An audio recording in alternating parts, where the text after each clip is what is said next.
Hello, and welcome. Come, find a comfortable place. Let the worries of your world fade away, like candlelight dimming in a distant window. Settle in, and let your mind drift. We are going to travel, not across miles, but across ages, to a time of chaos and wonder, a time when the very heavens fell to earth. Our destination is the world of Faerun, a place of high magic, deep forests and cities of impossible splendor. But we are not visiting in its current age. We must turn back the pages of the Great Chronicle, back to the year 1000. Back 358 Doctor, a year that would be forever known as the Year of Shadows. Before this year, life in Faerun, while always perilous, was at least predictable in its uncertainties.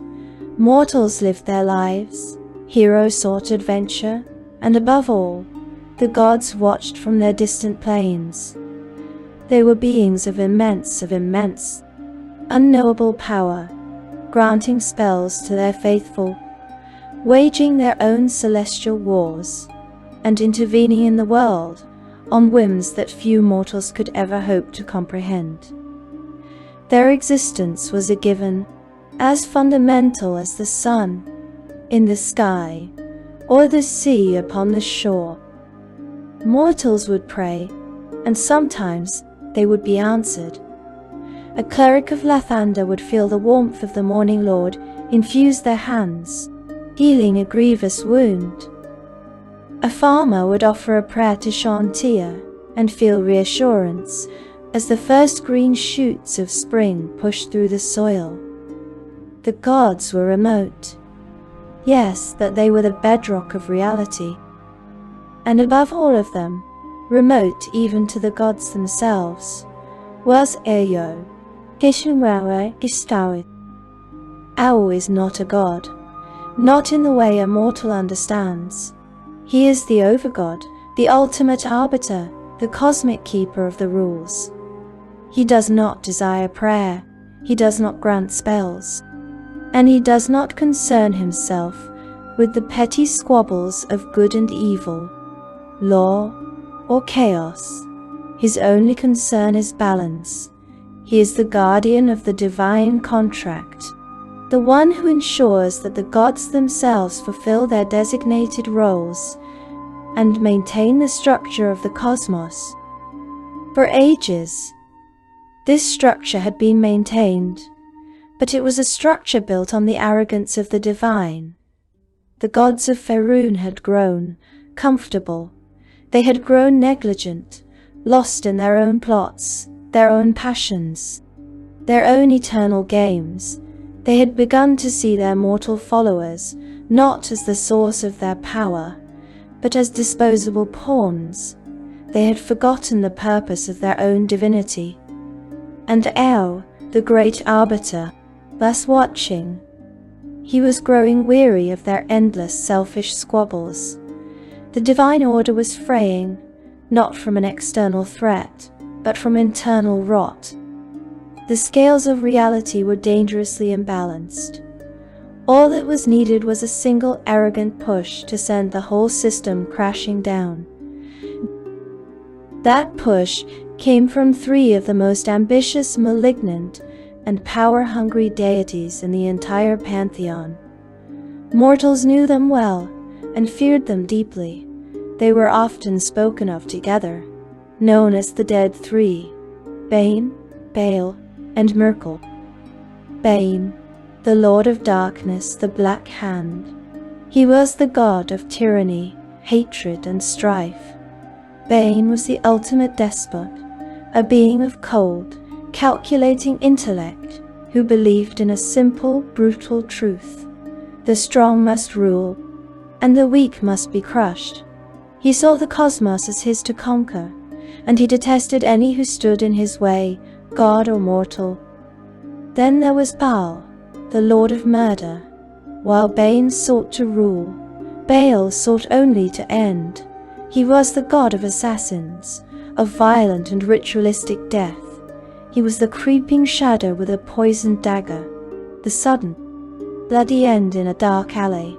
He was the very concept of murder given divine, sentient form, and he reveled in every life he took. And finally Myrkul, the Lord of Bones. Myrkul was the god of the dead, but not of rest. He was the god of the crawling fear of death, of decay, of the restless and animated corpse. He was the Reaper, the god of old age and the crumbling of all things. He hoarded the souls of the dead, relishing the terror they felt as they were dragged into his cold grey realm. These three, the dead three, were ancient allies. They had once been mortal adventurers themselves long ago, who had dared to challenge the ancient god of death, Jurgal, and had, through cunning and sheer audacity, claimed his portfolios for themselves. Their ambition was boundless, and now they had crafted a new plot, a plan so audacious, so blasphemous, that it would shake the foundations of the planes. They did not merely want to rule their own corners of the cosmos. They wanted to challenge the very system that kept them in place. They believed their power was being constrained, their ambitions limited by the rules set in place by AO. Their target, the tablets of fate. Imagine, if you can, the very laws of reality etched upon great slabs of stone. The tablets of fate were not mere objects. They were the embodiment of the divine contract. They held the name of every god, every primordial. They defined their portfolios, their areas of influence. They were the cosmic ledgers that decreed what a god was and what their purpose was. They dictated the rules of engagement between the divine and the mortal. Between lore and chaos, they were, in essence, the operating system of the cosmos, guarded and held by AO himself. To control the tablets of fate would be to control the very definition of godhood. You could rewrite your own portfolio, steal the portfolios of your rivals, or perhaps even ascend to a level of power that rivaled AO himself. This was the prize the dead three sought. Consumed by their monumental arrogance, Bane and Myrkul, with Bhaal waiting in the wings, set their plan in motion. They pooled their power, their cunning, their dark knowledge, and they did the impossible. They journeyed to AO's own domain, a place beyond the plains, and they breached his sanctum. They found the place where the tablets of fate were kept, and they stole them. They stole them. It was the single greatest act of defiance in the history of the cosmos. It was a burglary at the heart of reality itself. The immediate effect was cosmic dissonance. The lines of power, once clear, became blurred. The very heavens trembled. But the thieves were not subtle. They were discovered, not by AO, not at first, but by another god. The records are blurred here, as the gods themselves are unreliable narrators, but a conflict erupted. The overgod, finally intervened. He did not appear as a blast of light or a fist of righteous fury. He appeared simply as a man, nonplussed, standing before the thieves who had stolen the bedrock of his creation. And he was disappointed, not just in the dead three, but in all of them. The theft was not the disease, it was the symptom. It was the ultimate expression of the arrogance and neglect that had come to define the entire Ferunian pantheon. The dead three had broken the rules. Now, Bhaal would create new ones. His judgment was swift, terrible, and absolute. He summoned the entire pantheon before him, from the radiant Lathander to the cruel Loviata, from the wise Ogma to the drunken Tempest. All of them, gods of good and evil, law and chaos, were called to account. He accused them of negligence. He accused them of forgetting their duties.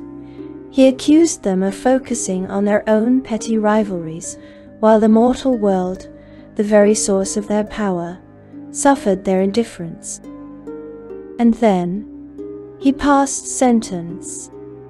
He decreed that the tablets of fate were lost, stolen, and until they were found and returned to him, all the gods of Faerun would be stripped of their divine power, cast out from their celestial homes, and imprisoned. Their prison would be the world they had so long ignored. He cast them down, every single one.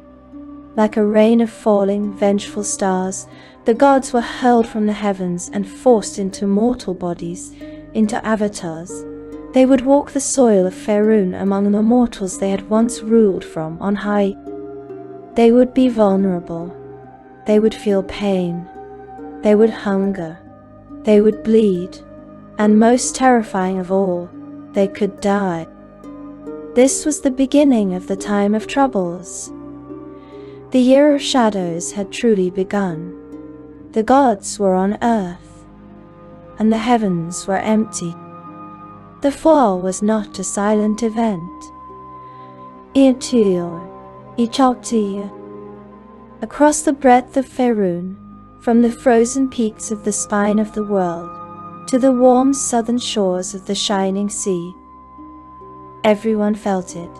It was not a sound for the ears, but a tremor in the soul, a vast, cosmic chord of dissonance that rang through the very essence of reality, and then was followed by a profound and terrifying silence. The heavens were empty.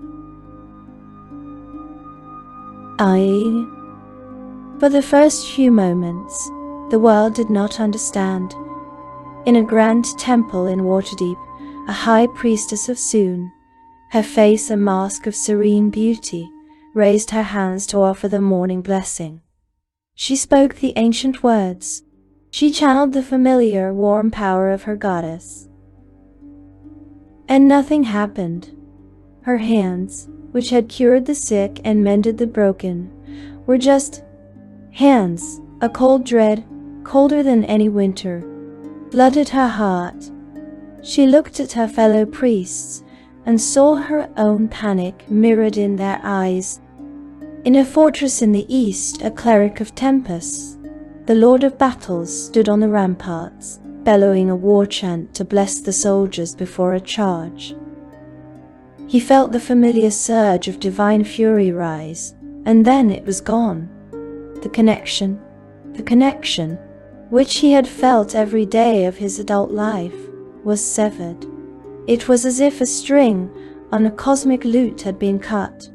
He was left with only the sound of his own, suddenly small, voice.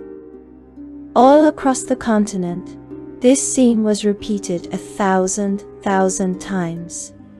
Clerics, paladins, and druids, men and women who had built their entire lives upon their connection to the divine, reached out and found nothing. The gods were not answering. This was the first great cataclysm of the fall. Divine magic, the power of faith, had ceased to function. The temples, once the centers of political, spiritual, and military power, became hollow shells overnight. The faithful were left adrift in a sea of despair. What do you do when the entire purpose of your life, the very being you have sworn your soul to, has vanished? But this was not the only chaos. As the gods fell, their very nature, their portfolios, were dragged down with them. And this meant a second, perhaps even more terrifying, catastrophe was unfolding. You must understand that arcane magic, the power of wizards and sorcerers, is different. It is not granted by a god. It is drawn from the very fabric of reality. This fabric is known as the weave, and the weave was the domain of one goddess in particular, Mystra, the Lady of Mysteries, the mother of all magic. When Mystra was cast down, the weave unraveled. Imagine a wizard in his high tower. He has studied for 50 years. He is a master of the art. He prepares to cast a simple spell, one he has cast 10,000 times. A simple light spell. He speaks the words, he makes the gestures, and one of several things happens. Perhaps as with the clerics, nothing. The spell simply fizzes into non-existence. This is a dead magic zone. The weave is not just damaged here. It is gone. An anti-magic field, miles wide, has just opened up over a city. Any magical wards protecting it fail. Any enchanted items become mundane. Any wizard attempting to teleport in or out simply can't. Or perhaps something far worse occurs. The wizard speaks the words for light, and a gout of white-hot, uncontrollable flame erupts from his hands, incinerating his library and himself with it. Or perhaps a shower of glittering, harmless gems appears. Or maybe his feet turn to stone. This was the birth of wild magic. The weave, without its mistress to guide it, had become a maelstrom of unpredictable, chaotic energy. To cast a spell was to roll a die with 1,000 faces, most of incalculable danger. The great flying cities of the ancient past, like those of Netheril, were kept aloft by magic. If any such marvels still existed, they did not for long. They simply plunged from the sky, becoming new, cratered ruins in the space of a heartbeat. The world was suddenly bereft of its divine protectors, and stripped of its reliable arcane power. It was a world thrown into a new, dark age. But not every god was cast down to the same fate. Ao, the great overgod, was not merely an executioner. He was a cosmic administrator. In his judgments, he had left instructions and wardens. Of all the gods, one was chosen for a task so vital that he would be allowed to retain his full, undiluted divine power. This god was Helm, the Vigilant One, the god of guardians, of protectors, of watchers. Helm is a god of pure unswerving, and often unfeeling, duty. He is the eternal sentry. He is the one who stands his post, no matter the cost, no matter the plea. He is not cruel. He is simply absolute. Ao summoned Helm before him, and he gave him a task. The gods had been cast out of the heavens. There was only one way back in. The celestial stairway, a vast, shimmering bridge of light that connected the planes. Helm's duty was to stand at the base of that stairway, on the soil of Faerun, and guard it. His orders were simple. None shall pass. No god, no matter their plea, their alignment, their past friendship with Helm, was to be allowed back into the heavens until the tablets of fate were returned. And so, as his divine brothers and sisters were screaming, falling and crashing into the world as weakened, mortal avatars, Helm descended. He did not fall. He arrived. He was a figure of immense, incandescent power, his great, fully ensouled avatar, standing guard at the gateway to the divine. He was, in an instant, the single most powerful being in all of Faerun, and he was an enemy to every other god. He was the jailer. And there was another exception. Ao, Mask, the Lord of Shadows, the god of thieves. Mask is cunning. He is the master of plots within plots, and somehow, in a way few can explain, he sensed the trap. He knew Ea's judgment was coming, as the other gods were being summoned. Mask did what he does best. He hid. He slipped away. He found a loophole. He did not fall. But he could not remain in the heavens, so he went elsewhere. He found a back alley of the cosmos and waited, believing he had outsmarted the overgod himself. But in his haste, he did something curious, perhaps to divert attention. Perhaps as a contingency, he shed a part of his divine essence. He poured a sliver of his own power, his treachery, his malice, into a mortal object. It was a longsword. A beautiful, deadly longsword. The weapon was now intelligent, imbued with the whispering, manipulative, ruinous personality of the god of thieves. It was a weapon that would come to crave the blood of gods.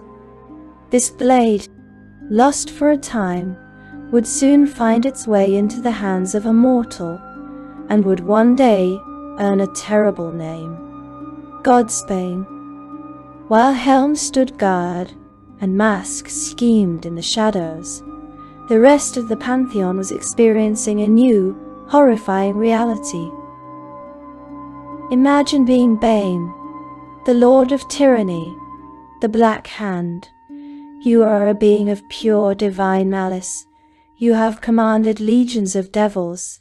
You have moved nations like pieces on a game board. And now, you are in the body of a mortal man. You are in Zental Keep, the heart of your earthly power. You stand before Sol Chembril, your own high priest. And Zal is more powerful than you. You are the one who needs him for protection.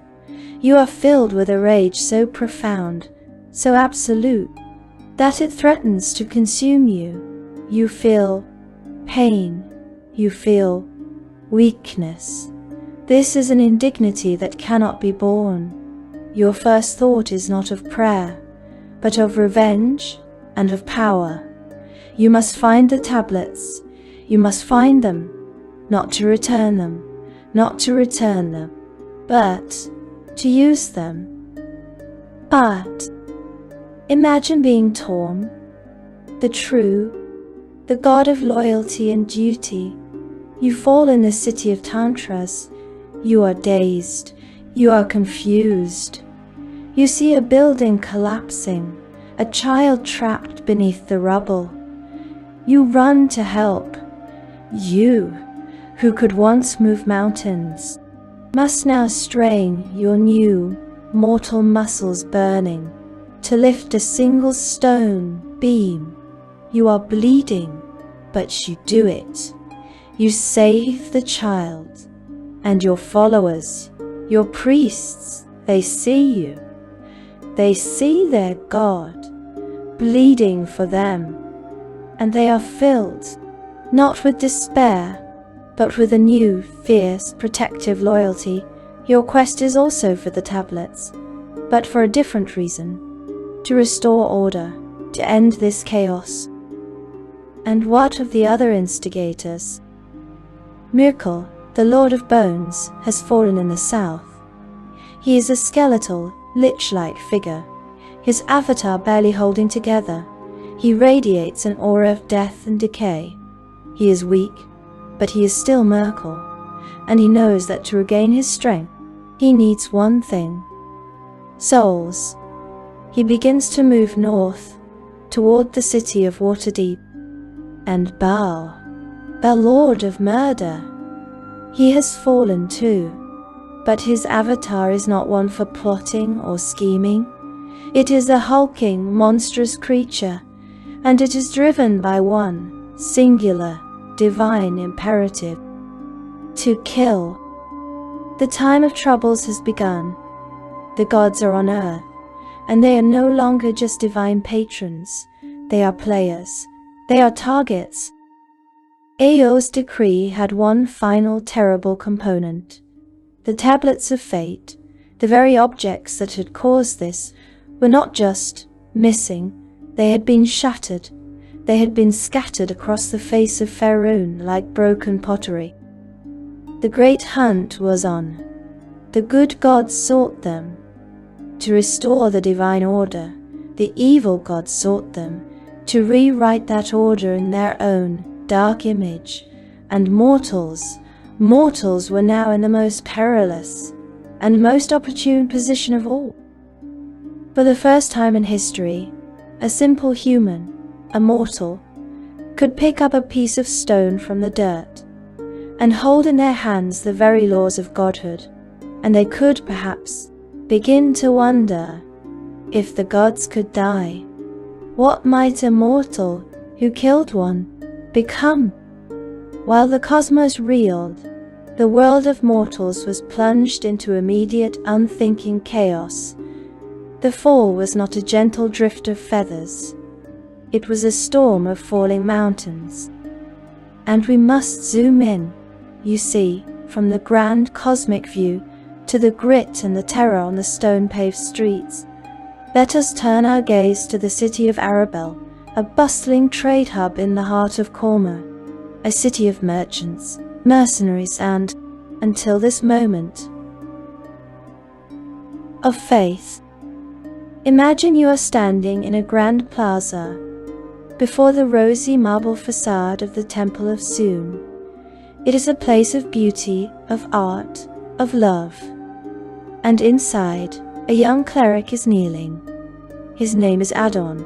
He is, by all accounts, a perfect servant of the Lady of Love. He is handsome, golden-haired, and he knows it. His faith is strong. Yes, but it is deeply entangled with his own vanity. He loves Sun, and he loves that Sun's blessing has made him a figure of beauty and admiration. He is kneeling at the altar, polishing a holy relic, and admiring his own reflection in the gleaming silver. He offers a small familiar prayer of thanks. And there is nothing else. The warm rosy glow he has felt 1,000 times before is absent. He frowns, a flicker of irritation. Perhaps he is distracted. He closes his eyes. He speaks the holy words, the words that have never, ever failed him. He beseeches Sun for a simple light cantrip to make the silver shine. Nothing. Nothing. A coldness, deeper than a winter night, washes over him. It is not just the absence of magic, it is the absence of presence. The temple, moments before a place of vibrant, loving energy, now feels hollow. It is a box of stone and wood, he calls out, my lady, and for the first time in his life, the silence that answers him is absolute. It is the silence of a void. His connection is not just weak, it is gone. Panic, a raw, ugly emotion he despises, claws at his throat. He stumbles outside, into the plaza. He sees a woman clutching her head, a wizard's apprentice, screaming as her own hands flicker with uncontrolled purple fire. He sees a city guard. A paladin of Torm, his face pale and sweating, his hand on his sword, which no longer glows with holy light. Adon is a cleric. He is a healer, and he is, for the first time, utterly powerless. Not far away, in a less reputable tavern, a man sits alone, sharpening a longsword. His name is Kelemvor. He is a mercenary, a warrior for hire, and he is a man under a curse. His family, generations ago, was cursed with a malediction, a bestial transformation. He spends every waking moment fighting the darkness within him, fighting the pull of a curse he does not deserve. He is cynical, he is fatalistic, and he trusts no one. least of all the gods who would allow such injustice. He has no magic to lose, so when the panic starts, he is perhaps the calmest man in the room. He sees the cleric in the street, eyes wide with terror. He sees the apprentice burning. He just watches to him. He just watches to him. This is not the end of the world. It is just a new flavor of chaos, and chaos is his business. He has just finished a job guarding a noble, and is waiting for his pay. He glances at Adon, the pretty cleric he has worked with before, a man he finds both insufferable and frustratingly honorable. He sighs, scrapes his chair back, and prepares for a long, difficult day. The gods may have vanished, but Coin, he suspects, has not. In that same city, in the cold, damp dark of the city dungeons, another man is watching. His name is Cyric. He is a thief, and he is very, very good at it, or perhaps not quite good enough, as he is currently locked in a cell, awaiting questioning for a theft he absolutely did commit. Now, he is a man of pure distilled cynicism. He trusts no one. He believes in nothing. He has seen the worst of the world in the back alleys of Zental, keep where he grew up. He has seen the Zentarim, the cult of Bane, use their divine power to torture and to rule. He hates the gods. He hates authority. He hates almost everything. He is sitting in the dark when he feels the tremor. He hears the screams. He hears the guards outside his cell, their voices frantic. One of them is yelling that his holy symbol of Helm is just a piece of metal. And Cyric smiles. A genuine, terrible smile. Nowadays, he does not know what is happening. He does not care. All he knows is that the order he so despises has just shattered. The guards are panicking. The locks are still on the doors, but the world is unlocked. This is not a disaster. This is an opportunity. Oh. And finally, in that same city of Arabelle, in a small, cluttered tower room, a woman named Ariel Manx is staring at a page of arcane script. Mortals will one day know her by another name. They will call her Midnight. She is a mage of respectable, but not yet legendary, talent. She has a deep, intuitive, personal connection to the weave. To her, magic is not just a tool. It is a living thing. It is music. It is a partner in a grand dance. And in one horrific instant, her partner screams. She feels it in her bones, in her blood. It is a sound of a million strings being over-tightened, snapping and flailing. She drops her books, clutching her head as a wave of vertigo and nausea crashes over her. She looks at her hand. She tries a simple, familiar spell. And the spell argues.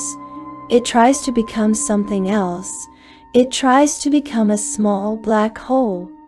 It tries to become a shower of fish. It tries to kill her. She slams her will down upon it, snuffing it out, her heart hammering in her chest. Magic is broken. The weave is insane.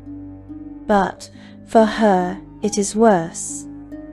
Because in that moment of agony, a new, terrifying voice whispers in her mind.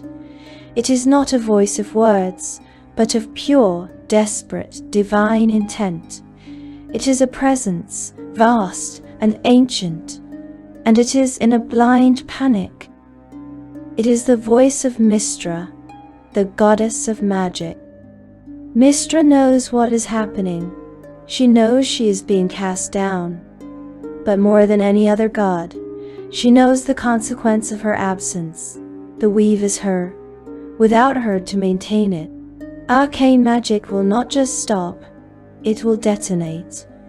It will unravel the world. She has one desperate final gamble. As she is falling, as Ao's judgment tears her from her divine realm, she seeks a vessel, a mortal, someone who can hold a seed, a tiny fragment of her power, her essence, her responsibility. She finds Ariel Manx. In a flash of blinding blue-white light, the goddess manifests in the small room. She is no longer a remote cosmic being. She is a terrified, luminous woman. And she is fading. She doesn't have time to explain. She presses something into Midnight's hand. It is an amulet, a simple silver pendant. But as Midnight's fingers close around it, she feels a power so vast it burns.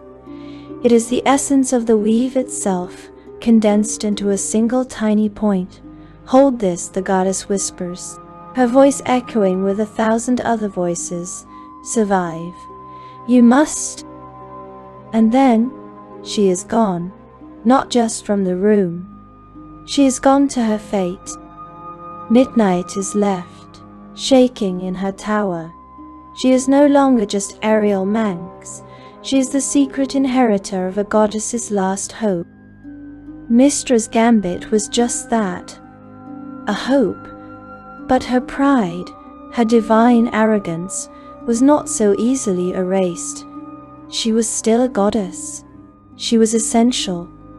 This entire affair was a mistake. Ao could not possibly mean for her to be imprisoned. Without her, the world would die. Stalin. She knew where the gateway was. The celestial stairway. She traveled with all the speed her new diminished avatar could muster. She arrived at the foot of the shimmering ethereal bridge that led back to her home. And she found Helm. He stood there, as he had been ordered. A great silent figure in plate armor, radiating a cold, implacable light. He was as she was not, filled with his original divine power. He was the jailer. "Let me pass, Helm," Mystra demanded. Her voice, though mortal, still crackled with the power of the weave. "You do not understand. If I do not return, if I do not tend to the weave, all of Faerun will be torn apart by magic. This is not Ao's will. This is madness." Helm's voice was the sound of a fortress gate closing. It was without malice, without anger, without any emotion at all. It was the voice of pure duty. "My orders are from Lord Ao. The tablets are not returned. None shall pass." "You fool!" she screamed. And in her terror, in her frustration, in her divine fury, she did what she had always done. She acted. She attacked him. She drew on the wild, chaotic weave. She unleashed storms of raw magic, spells that had not been seen in 1,000 years. She summoned creatures of pure, arcane energy. The very air around the celestial stairway tore apart. It was a cataclysmic display, a goddess throwing a tantrum that could shatter continents. Helm stood. He did not flinch. He did not counterattack. His armor, blessed by O himself, was immune. The magic, wild and terrible, washed over him, splitting and dissipandi into the ground. He simply endured. Mystra wept tears of blue flame. She exhausted herself, and still he stood. She saw in his cold, impassive visor that he would stand there, unmoving, until the end of time, unmoving, until the end of time. She would not be allowed to pass. In a final heart-wrenching moment, she realized the truth. Her gambit, midnight, was the only hope. She had failed. She made one last, desperate surge for the gate. Adon and Helm acted. His orders were to guard the gate. She was a threat to that. He raised his gauntleted hand. He did not draw a sword. He did not cast a spell. He simply struck. Oh! A single, crushing, decisive blow. He plunged his fist through her avatar's chest. There was no sound. There was an unmaking. A blinding, silent flash of pure white-blue energy erupted from Mystra's form. It was a shockwave that did not travel through the air, but through the very fabric of magic itself. All across Faerun, every wizard, every sorcerer, every creature with a drop of arcane blood clutched their head and fell to their knees. They had all in that instant felt their goddess die. The weave shattered. Oh! The wild magic zones intensified. The dead magic zones spread like cancers. Magic, as a reliable, predictable force, was gone. It was now a thing of pure, deadly chaos. And back in Arabelle, midnight screamed. She clutched the amulet as it burned with a sudden, agonizing, lonely power. She had just felt her patron, her goddess, and the source of all her art, be extinguished. The seed of power she held was now all that was left. Mystra, the Lady of Mysteries, was dead, and the time of troubles had claimed its first divine and most significant victim. The hunt for the tablets was no longer just about restoring the gods. It was now about survival, and for a select few, it was about to become a quest. The world held its breath, and then it fractured. The death of Mystra was not a small thing. It was not the death of a mortal, or even of a king. It was the death of a fundamental law of physics. Imagine, if you will, that the concept of gravity had not disappeared, but had gone insane. One moment, it would pull you to the ground. The next, it would hurl you into the sky. The next, it would turn you sideways. This is what happened to magic. In the streets of Arabelle, where our four souls were, the world was ending in small, terrible ways. A baker, who knew not the first thing of the art, suddenly found his hands wreathed in green fire. He watched, screaming, as he turned the cobblestones to bubbling tar. It sees the Bhaal. A child's simple, enchanted toy, a small wooden soldier, suddenly grew to the size of an ogre. It animated, its painted eyes now filled with a dull, red light, and it began to walk, crushing carts and stalls, its wooden feet making a sound like thunder. And wizards had it worst of all. Some, who were in the middle of complex spells, were simply annihilated, their bodies turned inside out by the energies they had tried to command. Others were changed, one moment, a respected guild mage, the next, a gibbering, howling creature, all his knowledge torn from his mind and replaced with the screeching, raw chaos of the broken weave. In her tower, Midnight felt this. She felt the death. She felt the absence, and she felt the amulet in her hand, once just warm, now burn with a cold, almost unbearable power.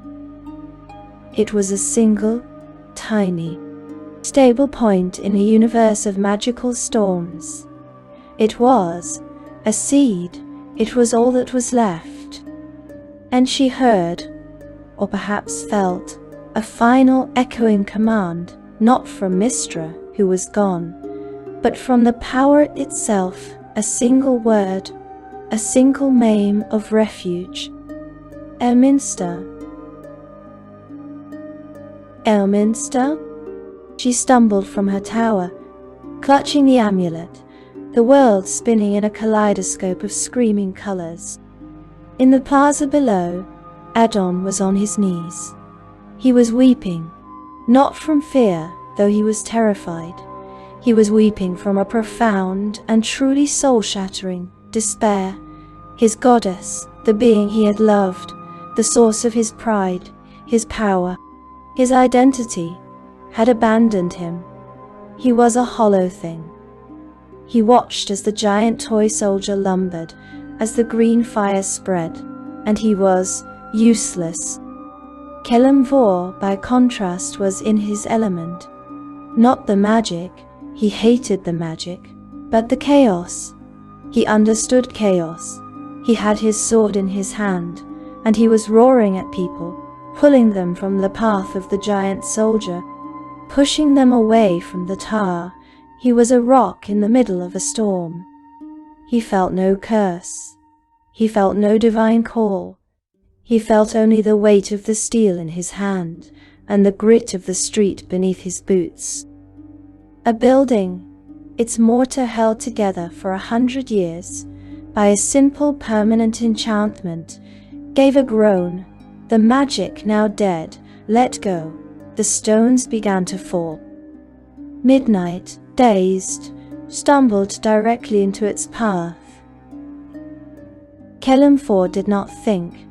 He only moved. He dove, a low, powerful tackle that sent them both sprawling across the cobblestones, a half second before a ton of granite crashed down where Midnight had been standing. He rolled, coming up on one knee, sword at the ready, pulling her up by the front of her robes, eyes open. "Mage," he snarled, "the sky is falling." Midnight, breathless, could only gasp, You don't understand. It's not the sky. It's her. She's dead." Before Kelemvor could ask what she meant, Adon was there. He had seen the act of selfless if rough heroism. He ran to them. "Are you hurt?" He stopped. What was he? He was no healer. "I am Adon," he finished lamely. "We are all going to be dead if we stay here," Kelemvor said, glancing at the spreading fires.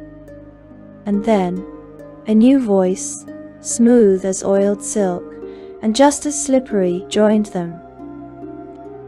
An astute observation. Inducture continual. Amid Sitio, astute.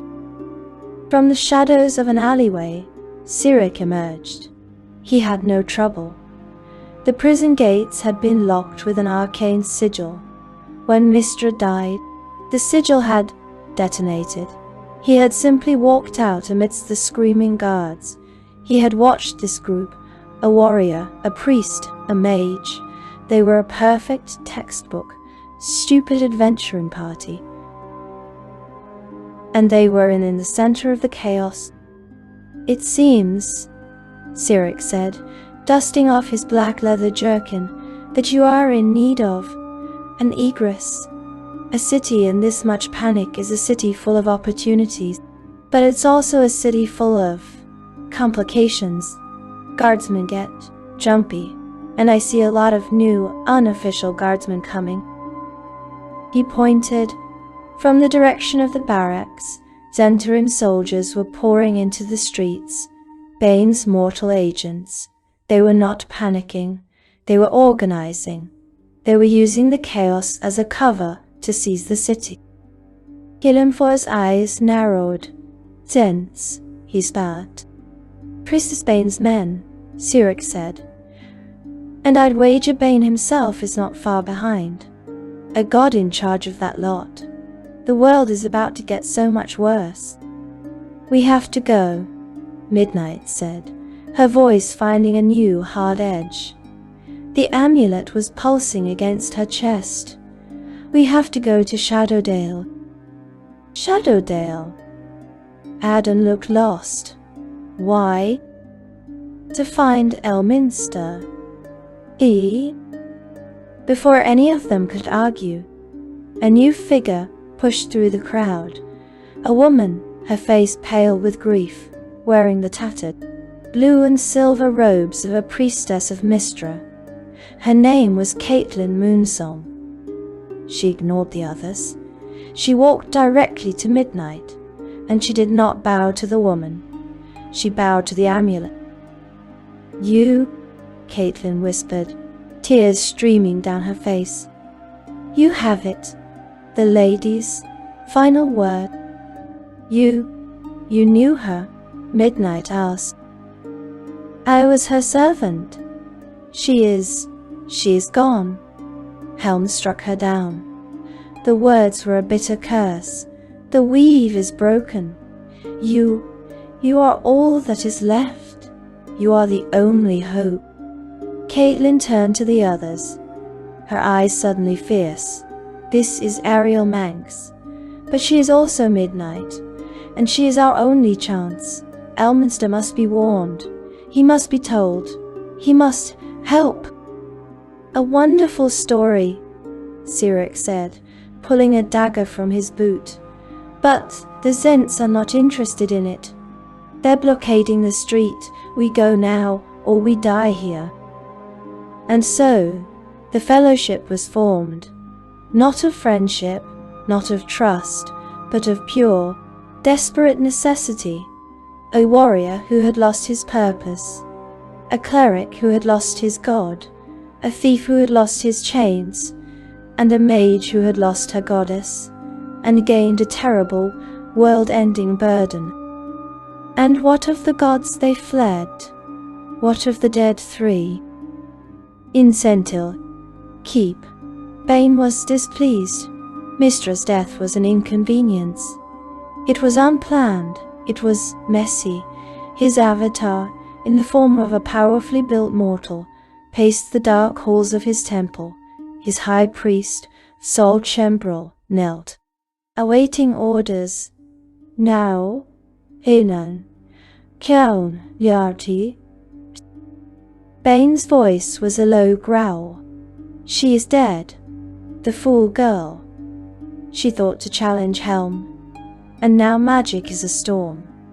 This complicated his plans, but it also simplified them. He had the Zentarim. He had an army. The goodly gods were, no doubt, scattered, weeping, trying to help. Into fools. Find the tablets, he commanded. Use the full power of the Zentarim. I want eyes in every city, every village. I want spies in every court. And I want this Midnight. He had felt it. The transfer. A mortal, holding the seed of Mystra. She is a battery of power. She is a weapon. Find her, bring her to me, or kill her, and bring me what she carries, and send word to the Zentarim fleet. We will need it. There are other cities to attend to. Far to the south, there was no plotting. There was only hunger. Bhaal, the Lord of Murder, had fallen. His avatar was not a man. It was a thing, a hulking, monstrous creature of claw and shadow, and a deep, abiding, joyful malice. He was in the countryside, and he was practicing. A farming village, a dozen families. He came in the night. He did not just kill them, he murdered them, each one a different, grotesque, ritualistic tableau. He was not just ending life, he was celebrating its end. He was the artist, and blood was his paint. And with every life he took, his avatar, weak from the fall, grew stronger. He was a cancer, spreading across the land, a walking plague of assassination. A walking plague of assassination. And what of Myrkul? Myrkul, the Lord of Bones, the god of the dead. He had fallen near the sea of fallen stars. His avatar was a skeletal, lich-like being, his bones wrapped in drying, ancient flesh, his eyes pinpricks of icy blue light. He was so weak. The fall had drained him. He did not need to hunt. He did not need to plot. He simply walked. He walked toward the places where the dead lay in their greatest numbers. He walked through a battlefield, and as he passed, the dead rose. They did not rise as mindless skeletons. They rose as his. They were the army of the dead. He was not a raging fire like Bhaal. He was a glacier, a slow, cold, and utterly unstoppable mass of death. He too was building his strength. He too was building his strength. He too was heading for a great city, a city of thousands, a city where he could truly feast on fear and on souls. He was walking toward Waterdeep. The game had truly begun. The mortals were on the board. And the gods, now their fellow players, were beginning to move their pieces. The journey to Shadowdale would be the first of many, and it would be a journey through a world that was dying. And it would be a journey through a world that was dying. The escape from Arabelle was not a heroic charge. It was a rat's retreat. And Cyric was the king of rats. "Not that way, you gilded fool," he hissed, pulling Adon back from a main street, a moment before a squad of Zhentarim, their black armor gleaming in the light of the burning city, rounded the corner. "The gods may be gone, but the sewers are eternal, and they are mine." He was right. He led you, the small, terrified band, to an unmarked grate in a filthy alley. Kelemvor ripped it free with a grunt, the rusted iron screaming in protest. One by one, you descended from the world of fire and wild magic into a world of cold, damp, and filth. The air was thick.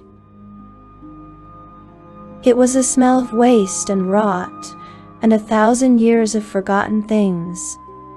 But it was safe. Down here, the screams of the city were muffled. The ground did not tremble with exploding magic. Adon was weeping quietly. He was a man of silk and incense and polished marble. He was now wading through this, he gagged, and Cyric's laugh, a short, sharp bark, echoed in the narrow tunnel. "What's the matter, priest?" Cyric's voice was a low, conspiratorial whisper in the dark. "Is the Lady of Beauty offended by the smell? Wait until she sees what's left of her temples." "Leave him." Kelemvor's voice was a low rumble. He was in the lead, his sword drawn, its mundane steel barely reflecting the tiny blue-white light that midnight was able to conjure. She was clutching the amulet through her robes, the magic. It was different for her.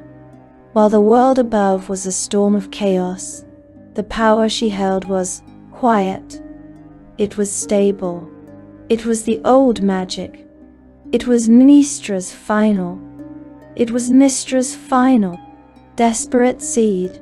But it was tiny. She could not weave grand illusions or hurl fireballs.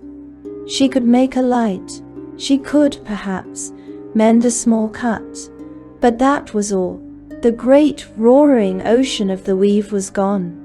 She was left with a single precious cup of water.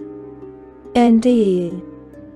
Caitlin, the priestess of Mystra, walked beside her, acting as a bodyguard, her eyes scanning the dark, her hand on a small dagger. She was the only one who seemed to understand. "Guard it, my lady," she whispered.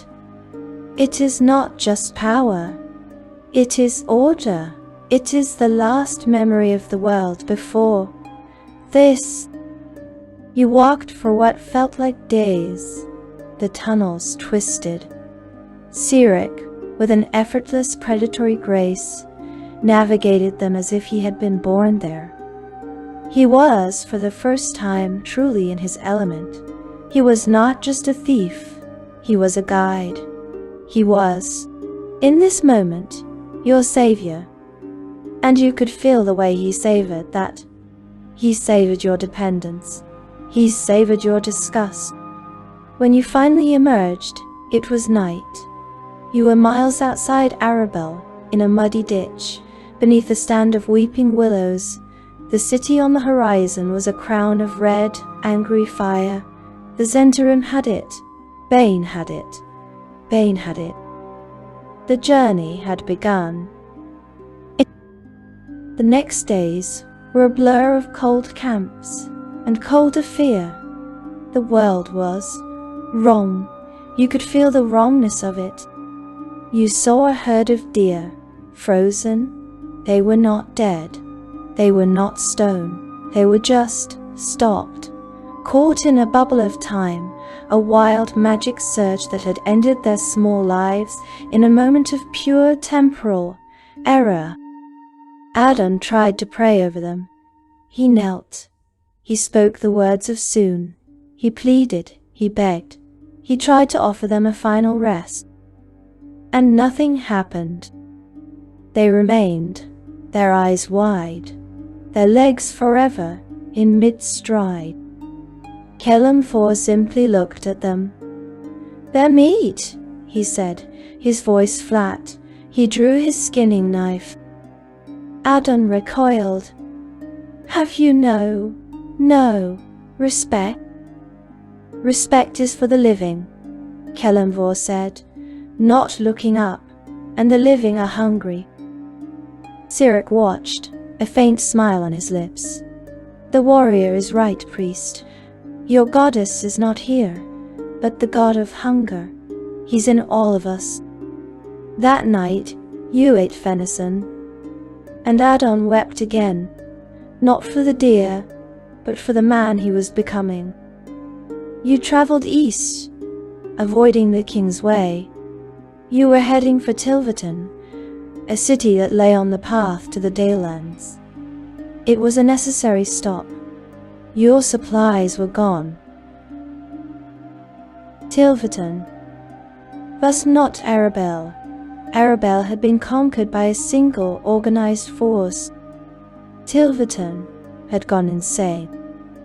As you crested the hill, you did not see soldiers. You saw a party. There was music, loud, discordant, frantic music. People were dancing in the streets. They were wearing masks and garish colors. They were shouting and drinking. "What is this?" Midnight asked, her voice trembling. "Lyra," Caitlin whispered, her face pale. "The goddess of joy, her avatar. She must be here." And she was. You saw her. In the center of the plaza, a woman of impossible radiant beauty. Her hair a cascade of red gold curls, was dancing. She was dancing with a feverish, desperate, almost painful intensity, and as she danced, she was compelling it. She was forcing joy upon the populace. It was her portfolio. It was all she had. And in a world of terror, her divine imperative was not to fight or to heal. but to make people forget. It was hideous. A man, his face streaked with tears, was laughing. He was laughing as he held the body of his wife, who had been crushed by a falling chimney. He was laughing and trying to make her dance with him. He was laughing and trying to make her dance with him. "This is not joy," Kelemvor growled, his hand on his sword. "This is a violation." "We just need supplies," Cyric said, his eyes scanning for an opportunity. "Find a shop that's not dancing, and let's get out." But there were other cults, other newfound faiths. In a world where the gods were silent, mortals were improvising. You found a street that was blocked, not by dancers, but by machines, great, whirring, clockwork things. They were constructs of gears and steam and snapping cables. They were awful. They were haphazard, dangerous, and utterly without sense. In the center of it, a man in a leather apron, his face smeared with grease, his eyes wide with a manic divine inspiration, was welding. Sparks flew from his hands. "Gond," Caitlin breathed. "The Lord of all smiths, his followers. The man saw you. He saw your small party. He saw Adon. Adon, who even in his filth, even in his despair, was still beautiful. He was still the perfect form of Soon. The crazed follower of Gond hated him. He saw in Adon everything that was not functional, everything that was not useful. "A flaw," the man shrieked, his voice cracking. "An imperfection, not useful. Beauty is a distraction. It must be improved." He lunged. He was not holding a sword. He was holding one of his tools, a long metal rod with a set of whirring, spinning clockwork gears at the end, designed for who knows what. It was hissing with steam. He moved faster than Adon could react. The priest, who had never been in a real fight in his life, simply froze. He brought his hands up, a gesture of peace. "Wait, in Soon's name." The tool did not wait. Kelemvor roared and charged, but he was too far. The crazed artisan swung the device. It did not hit Adon's chest or his arms. It hit his face. It hit his face. There was a sound of tearing cloth, and a wet hiss, searing, white-hot pain. Adon's scream was not a word. It was the sound of a soul being ripped apart. He fell, clutching his face, blood, and worse, boiling from between his fingers. Kelemvor's sword took the follower's head from his shoulders. A second later, the body stood, twitching for a moment, and then collapsed. The street fell silent. Even the frantic music seemed to dip. Cyric grabbed Midnight. "We go, now, now." Kelemvor howled, Adon to his feet. The priest was in shock. A high, thin, keening sound coming from his throat. You ran from Tilverton, from the mad dancing god, and from the cult of the machine.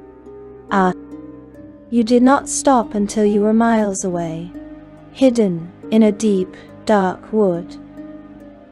It was there that Adon finally took his hands away. Aye. Midnight, gasped Caitlin, looked away. No. And It was a ruin. The tool, a spinning heated thing, had caught him from his left cheekbone, down across his nose, to the right side of his chin. It was not a noble scar. It was not a clean cut. It was a gash, a jagged, burned, weeping canyon. It had torn his face, his perfect, beautiful, soon-given face. He was a monster.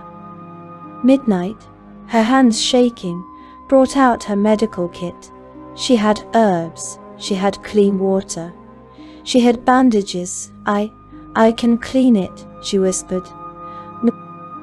Adon just stared. He had no reflection.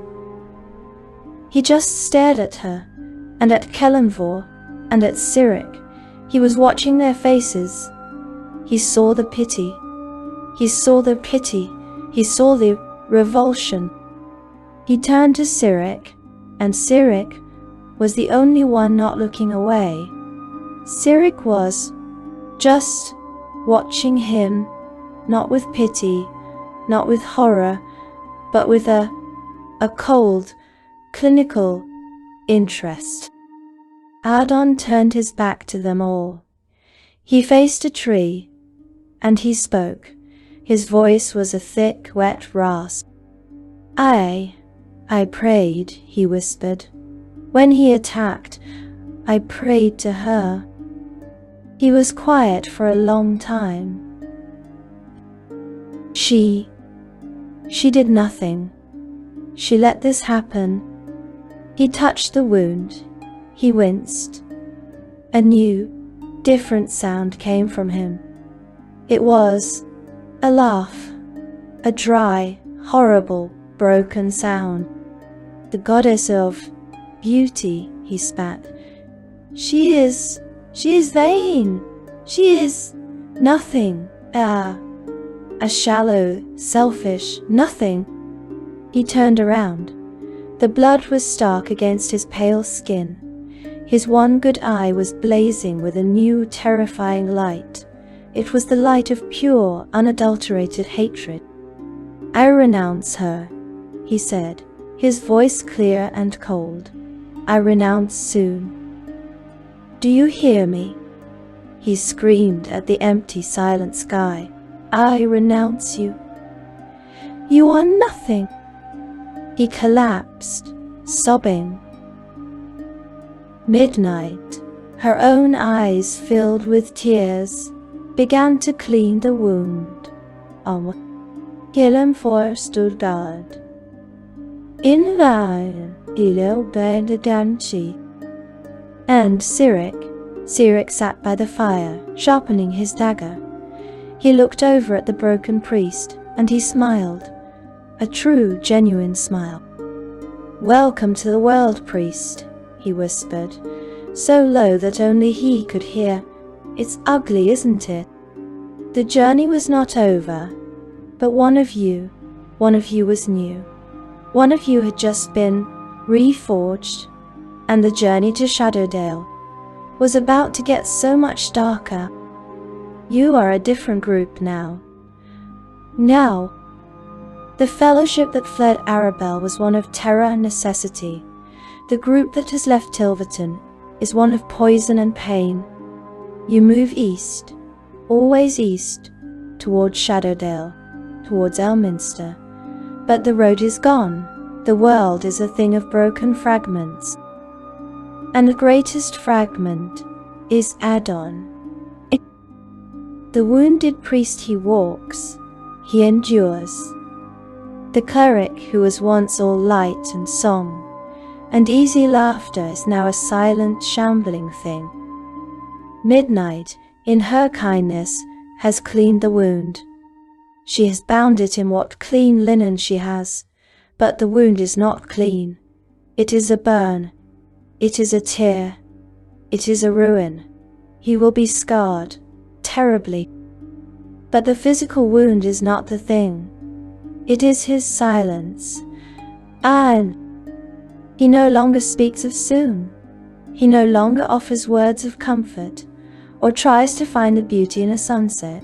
When you look at him, you see him, under the bandages, staring at Cyric. And Cyric is a patient poison.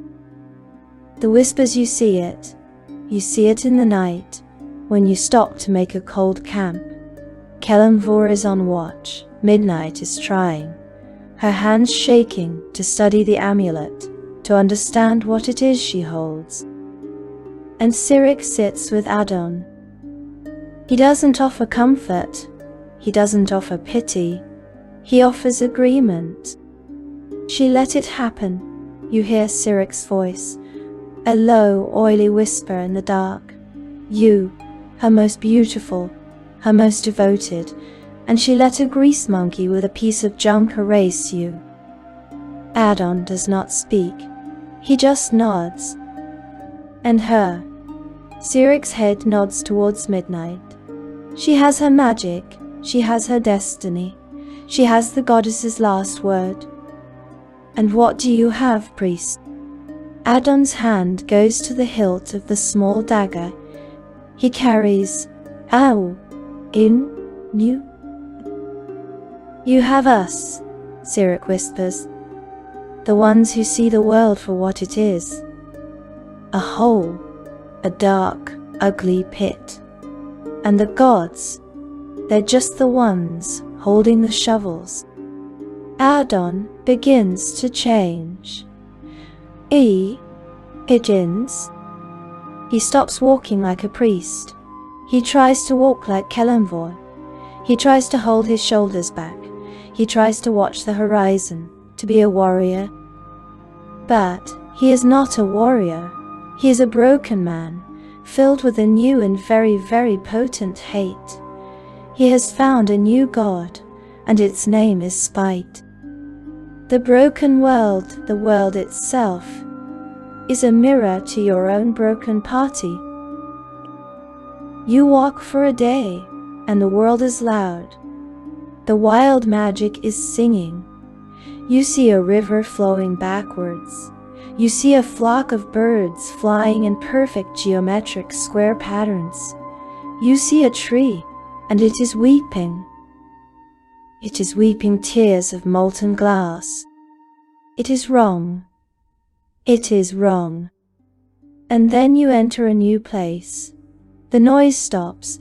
It is not just quiet. It is silent. The dead zone Midnight stumbles. She clutches her chest, the amulet. She gasps, it's cold. She tries to make her small light spell. Nothing. She speaks the words. She holds the amulet, and there is nothing. The weave is not just wild here. It is gone. No. This is a dead magic zone. It is perhaps more terrifying than the wild magic. Here, there is no sound, no birds, no insects. The trees are just wood. The world is a corpse.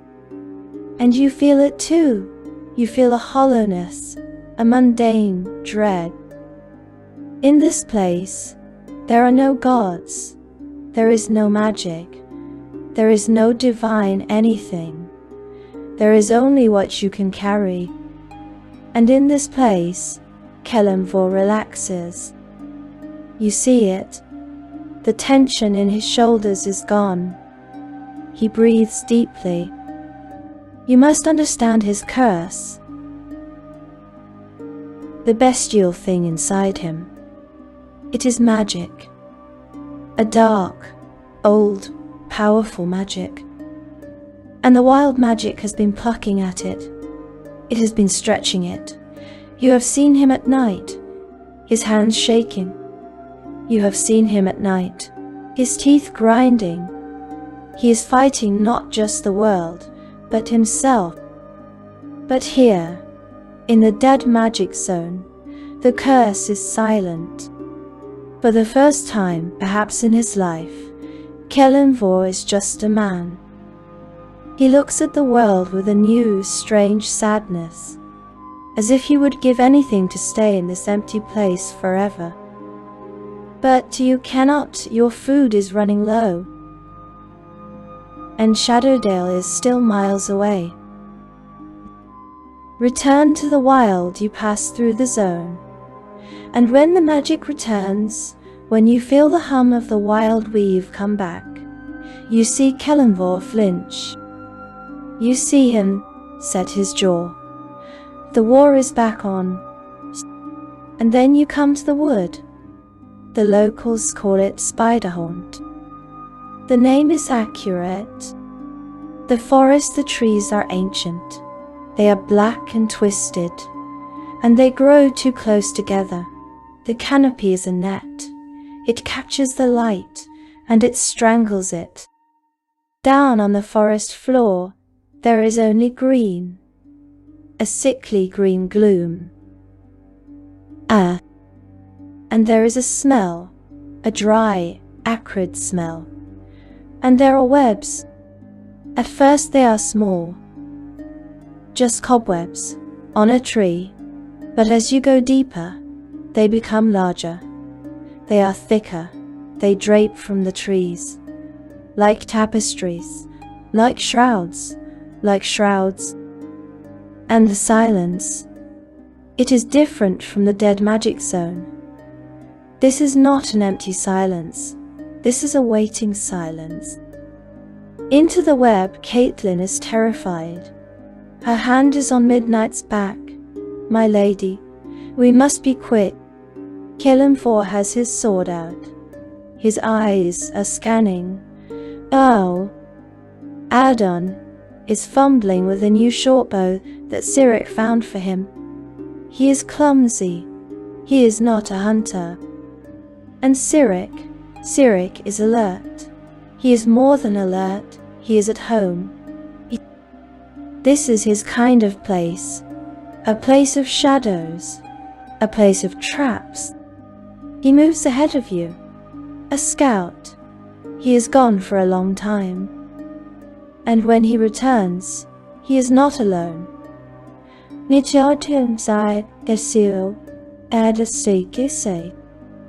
The shadow girl, he has a person with him. She is young, perhaps 16. She is thin, like a splinter. She has black hair, cut short. She is dressed in rags of black leather. And she is moving, just like Cyric. She is a shadow. This is Rinda, Cyric says. His voice is different. It's not mocking, it's level. She lives here. The girl, Rinda, she looks at you. Her eyes are old. Inden. You're loud, she says. Her voice is a whisper. You clump, you will bring them. Bring who? Adon asks, his voice cracking. Rinda looks at Adon's bandages, and she smiles. It is not a nice smile, it is a Cyric smile. The flock, she says. We are not a flock, Cyric says. He is defending you. We are dangerous. Rinda laughs, a dry rustling sound. You are meat, she says. Just walking meat. Like me. But you are loud. I know the paths, the tunnels. I survive. She can guide us, Cyric says, through the worst of it. Kelemvor grunts. We need no guide but the sun. Endil. There is no sun in here, Rinda whispers. There is only above and below, and they are everywhere. An unlikely alliance. Cyric and Rinda, they talk in low whispers. They are alike. They are children of the same shadow. You see Cyric relax. You see him listen. He is trusting her. It is the first genuine human connection you have seen him make. Rinda agrees. For a share of your food, she takes the lead. And she is fast. She flits. She slips through the webs. She leads you on a tiny animal trap. And for a few hours it is better. Hinti, Nim Sil. Until you hear the sound, it is a chittering, a clicking, and it is above you. Down. Rinda hisses. I am into Luni. You drop, and something moves in the darkness above. It is fast, and it is large. Click, click, click. The hunt Kelemvor swings his sword. It thuds into something. There is a shriek, a wet sound, and something drops from the trees. It is a spider, but it is the size of a wolf. Its many eyes are glowing red. And as it dies, you hear more, hundreds more. Click, click, click, click, click. They know. Rinda breathes. The web shook. Run. Kelemvor roars.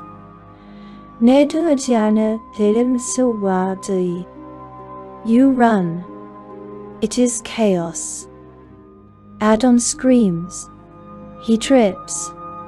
A spider lands on his back. He fumbles with his dagger.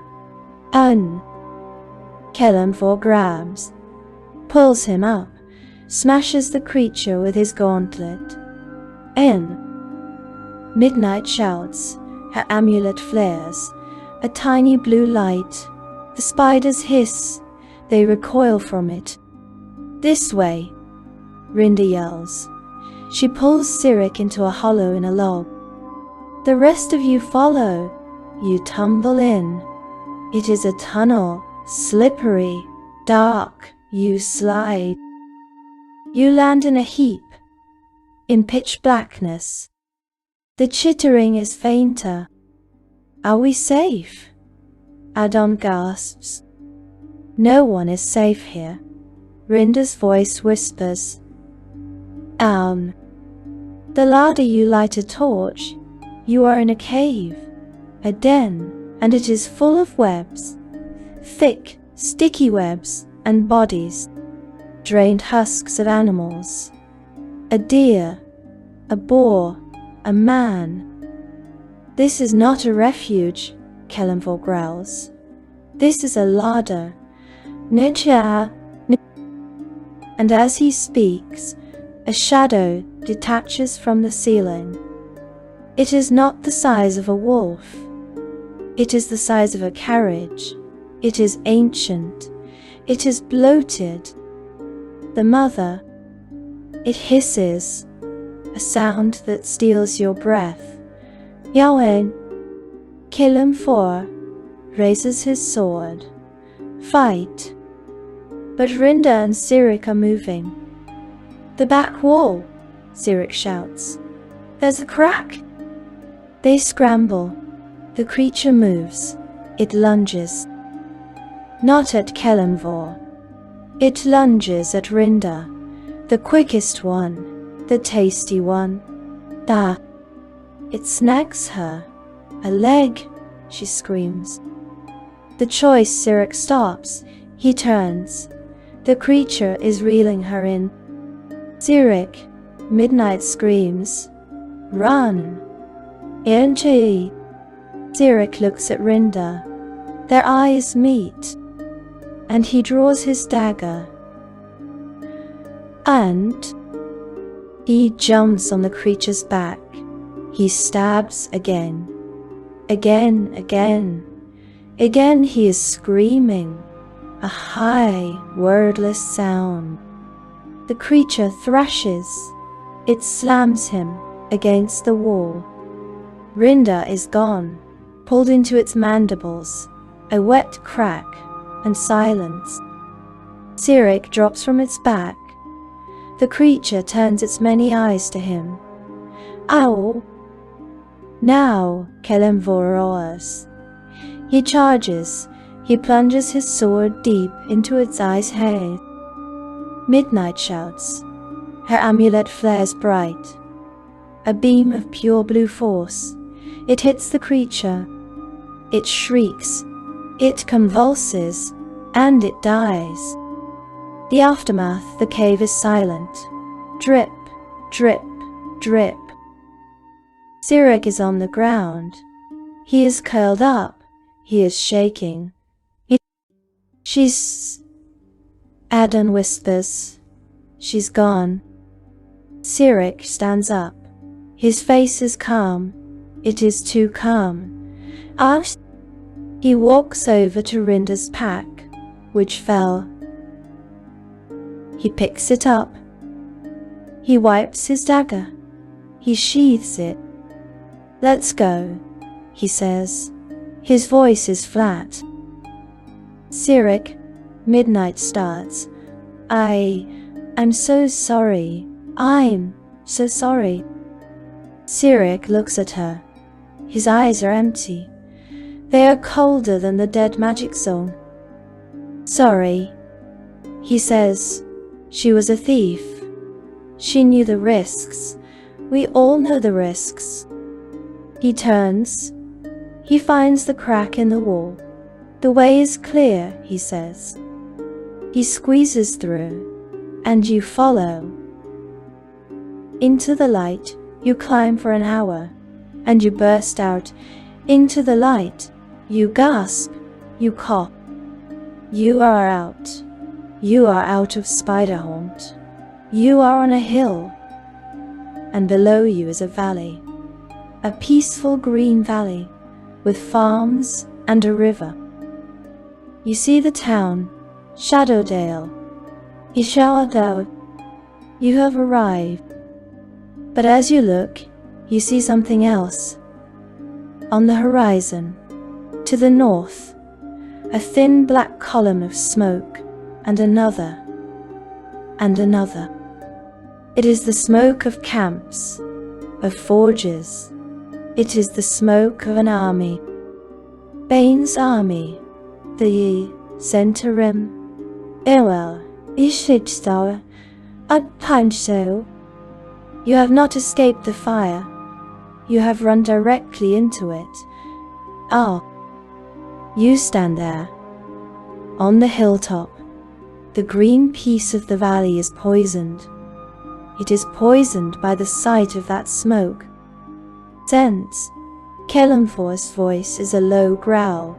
His hand, which had relaxed, is now white, clutching the hilt of his sword, an army of them. Banes, Cyric whispers. He says it to himself. And you see a flicker, a strange light in his eyes. Is it hate? Is it familiarity? This is their territory. Gentil keep is to the north. They are expanding, securing their borders now that the gods are busy. Busy. We must go on, you say, midnight. Your voice is shaking. But you say it, Elminster. He has to be here. He will know what to do. Kelemvor scoffs. A bitter, weary sound. He is one man. That is an army. What can one wizard do, especially now? He gestures to the world, the broken, silent world. The broken, silent world. He is Elminster, Caitlin insists. Her voice is thin but fierce. He is Mystra's chosen. He will help. He must. He is bait, Cyric mutters. He kicks a stone, and we are walking into the trap with him. I love this plan. Adon is silent. He just stares at the smoke. His hand is on the dagger at his belt. His one good eye is narrowed. He is not afraid. He is not shaking. He is angry. Into the dale you start the descent. You walk down into the valley, down towards the town. And the air is thick. It is not the smell of baking bread. It is the smell of tension. The Dale's folk. You see them. They are not farming. They are not laughing. They are sharpening axes. They are fletching arrows. They are piling stones by the roadside. They are building barricades. They are building barricades. The town is not peaceful. It is bracing. It is. They see you, this strange procession. They see Kelemvor, a warrior, broad and strong. They see Adon, a broken man, scarred and furious. They see Cyric, a shadow, moving where no shadow should be.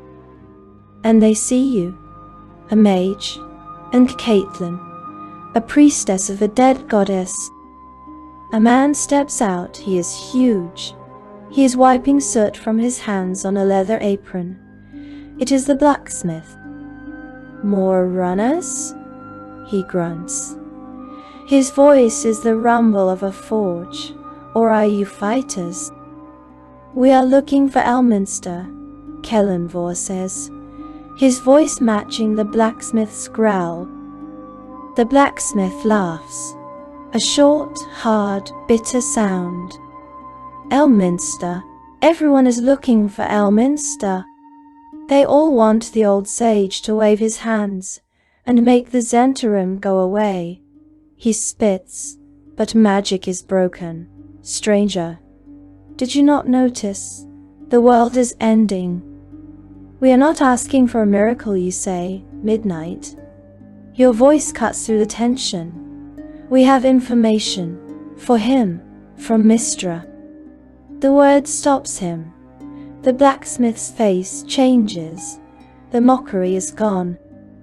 "From Mystra," he whispers. He looks around, afraid someone heard. He nods. He is in his tower. The blacksmith says, "He has not come out. Not since she died. Not since the first scouts from Bane's army were seen." He points with a thumb as thick as a hammer handle, the crooked one, at the edge of the dale, and he turns back to his forge. "Go. Talk to him. But hurry. The horns of Bane will blow soon, and he is just an old man now, like the rest of us." The crooked tower you hurry. You walk fast through the streets of the arming town. You come to the tower. It is old. It is crooked. It is covered in ivy that looks dead. It is silent. You knock. The sound is loud. Too loud. There is no answer. You knock again. Harder. "Go away." The voice from inside is not wise. It is not powerful. It is angry. It is tired. It is grieving. The world is ending, and I cannot stop it. "We have a message," you call out, Midnight. Your voice shakes, from Mystra. The silence inside changes. It becomes absolute. And then, footsteps, shuffling, a bolt scrapes. The door, a heavy oaken thing, creaks open. Inside is darkness. And the smell of old books, of pipe tobacco and ozone, the smell of burnt magic and grief. The broken sage, he is just a man, an old man. His grey beard is tangled. His robes are stained. His eyes are red. He has been weeping. This is Elminster, the greatest sage of Faerun, and he is broken. And he looks at you, at all of you. "Mystra," he rasps. "She is gone. I felt it. I felt her die. Who are you to speak her name?" You step forward, Midnight. Your hand is trembling. You pull the amulet from beneath your robe. The moment it sees the dim light of the room, it pulses, a soft, gentle, blue glow. Elminster stops. He stops breathing. He stares at the amulet. "No," he whispers. It cannot be. He reaches out. His old knotted hand hovers over it. He looks up from the amulet to your eyes. And in that moment, he is not a broken old man. He is Elminster, Owl. His eyes burn. He sees you. He sees all of you. She did it, he breathes. The fool girl. She actually did it. She saved a seed, a spark. He looks at you. You, he says. You are midnight. He knows. The truth, he pulls you all inside. He slams the door. Quickly he snaps. His grief is gone. It is replaced by a feverish energy. You do not know what you are. You do not know what you carry. He paces. He rubs his hands through his hair. You are the last hope of the weave. The only hope. She poured a fragment of herself into you. Into that bauble. You are not a mage. You are a lifeboat. You are holding the future of magic. He stops. He turns to all of you. Ian. Do you know why this happened? He demands. Kelemvor shakes his head. The gods fell. Only fell. Elminster laughs, a bitter, sharp sound. They were pushed. They were punished by Ao, the overgod, because they are arrogant children. And 2 of them, 3 of them, Bane, Myrkul, they stole the prize. The prize? You ask, Midnight. The tablets of fate, he roars. The rules of reality, the divine contract. They stole them to rewrite everything. And in his anger, Ao shattered them. And he cast them down with the gods. He leans in. His eyes are wild. Indignant. The tablets are here, on Faerun, scattered, broken. Pieces of divinity, pieces of the laws of the cosmos, and every god wants them. The good ones to restore the world, the evil ones to remake it in their own image. The quest that is your quest, he says to you, Midnight. You cannot hide. You cannot run. You are now a player in the greatest game of all. You must find the tablets, and you must return them to Ao. He sighs. He sags, the energy leaves him. Now me candid all, and I cannot help you. I was Mystra's chosen. My magic is gone. I am just an old man with a library. But, he says, I know where one of them is. A rumor, a whisper, a city to the south, a city of faith, the city of Tantras. Tantras, the word hangs in the air, your new destination. But as soon as the word is spoken, a horn blows, a deep, long, mournful sound. It is not from the town, it is from the hills, from the army. The attack Kelemvor is at the window. In an instant, he looks out, his face hardens. What is it? You ask, Midnight. Kelemvor turns. His voice is flat. They are moving, the army. They are advancing on the dale. Another horn, closer, and then a scream. Elminster slams, his fist on his desk. Arnon. The Centarim, he roars. Bane's dogs. They knew this dale was unprotected.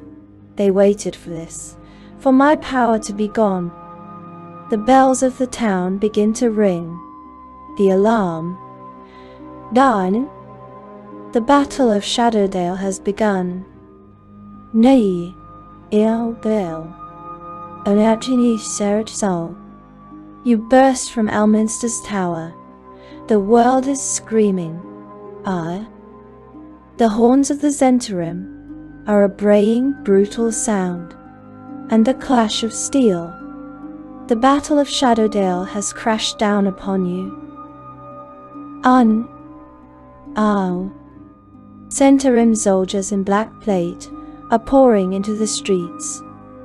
They are disciplined, they are ruthless, and the Dale's folk are fighting back. They are not soldiers, they are farmers, blacksmiths, fletchers. They are fighting for their homes, and they are dying. Ow, I see. Ow. The tower in here. Elminster grabs you, he pulls you, midnight, back inside the tower. Caitlin stumbles in after you. I can fight, you shout. With what? He spits. The grieving old man is gone, replaced by a general, a light, a spark. You are not a battle mage, you are a secret. You are their true target, even if they do not know it. You will stay here, you will live. He slams the heavy oaken door. He throws the bar. The wood groans as fists begin to pound on it. You are trapped, useless. You watch through a narrow, arrow-slit window. I trust Ignite your game, in Adon. His thou, Juaditha. The rock Kelemvor did not hesitate. He did not flinch. He roars. It is not a scream of fear. It is a bellow of pure, unadulterated purpose. This he understands. The curse inside him is silent. The wild magic is forgotten. The despair of his life is gone. There is only the enemy. A Zhent squad sees him. This big man. An easy target. They charge. Kelemvor meets them. He is not fast like Cyric. He is not graceful. He is a rock. He is a wall of iron. His greatsword sings. It cleaves. A shield is raised. He smashes it in two. The man's arm. With it. A spear thrusts. He takes it on his shoulder pad. The wood splinters. He grabs the spearman by the throat. He lifts him, and he throws him into two other soldiers. The Dale's folk see it. The blacksmith, his hammer slick with blood, roars Kelemvor's name, though he does not know it. With the big man, he bellows. They rally.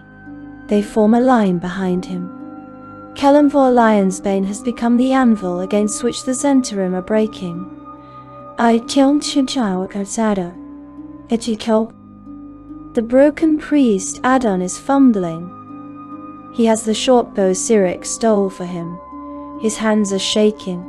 He knocks an arrow. He draws the string. The movement pulls at his face. The new scar tissue screams. Pain blinds him. Ah! He cries out. The arrow flies wild. It hits the mud 10 feet away. A Zhent soldier sees him, laughs, and turns to kill a Dale's woman. Useless. Adon screams at himself. Useless, useless. He throws the bow down. The hatred from Tilverton, the hate for Soon, the hate for his own face. It explodes. He draws his dagger, and he runs. He is not a warrior. He is a blur of grief and rage. He leaps on the back of the Zhent soldier. The man grunts surprise. Adon shrieks, a high, terrible sound. And he stabs again. He plunges the small blade into the man's neck, into his back, into the gap where armor does not protect. He does not stop, even when the man is on the ground. He stabs until he is just hitting mud and steel. He stops. He is panting. He is covered in blood. He looks at his hands. He looks at the dead man. And he smiles. His face, half ruined, half angelic, twists into a mask of pure joyful malice. "Yes," he whispers. He stands up. He picks up the dead man's sword. It is heavy. He drags it, and he begins to hunt. The shadow and Cyric. Where is Cyric? He is not in the battle. He is in the shadows. He slipped away when the horn blew. Ow! This is his world. Chaos. Fire. Alleys. He is a ghost. He climbs a rain barrel. He slips onto a roof. He sees the battle below him. He sees Kelemvor, the rock. He sees Adon, the rabid dog. And he sees him, a man in black leather, directing the attack, laughing. Merrick, Nino, now Giles. Cyric's old mentor, the man who beat him, the man who taught him, the man who left him to rot in Zentelki. Cyric smiles. This is not Shadowdale's battle. This is his. He moves, roof to roof. A shadow. He drops down into an alley, exactly where Merrick will pass as he moves to his next squad. "Hello, mentor," Cyric says. He steps out of the shadows. Merrick stops. He smiles, a slow, ugly smile. "Nunit? I knew you couldn't stay away," Merrick says. "You love the dark too much." "I do," Cyric agrees. "You taught me that. And you taught me to always cut loose ends." "I made you, boy," Merrick spits, drawing his own blades. "You made a monster?" Cyric says. Ow. The dance they fight. It is not like Kelemvor's brawl. It is silent. It is fast. It is a dance of daggers. Clack, shiv, parry, twist. They are perfectly matched, almost. Merrick lungers, a move that Cyric remembers, a move Merrick used to punish him with. The feint to the ribs, the real strike at the throat. Cyric does not block the feint. He lets Merrick's dagger scrape against his leather jerkin, and he steps inside. He hugs his mentor. Merrick stops, confused. "Goodbye, Merrick," Cyric whispers. He plunges his own dagger, not at the throat, deep into the belly. Upwards. He holds Merrick. Merrick gasps. He looks down. "You always were a bitter pupil," he coughs. "And you were a terrible teacher," Cyric says. "No." He lets Merrick fall. He stands there, shaking. The shouts of battle seem far away. Rinda's face flashes in his mind, the spider, the scream. He spits on Merrick's body, and he walks away. The retreat without Merrick, without leadership, with Cyric now hunting their sergeants from the shadows, with Kelemvor holding the center. The Zentarim line breaks. It does not rout. They are too disciplined, but they retreat. The second horn blows, orderly, pulling back. The Dale's folk cheer. The battle is over. You emerge from the tower. The air is thick with smoke and death. The Dale is saved. The cost is high. Houses are burning. The dead litter the streets. Dale's folk, and Zentara. The aftermath Kelemvor is leaning on his sword, breathing hard. He is covered in wounds.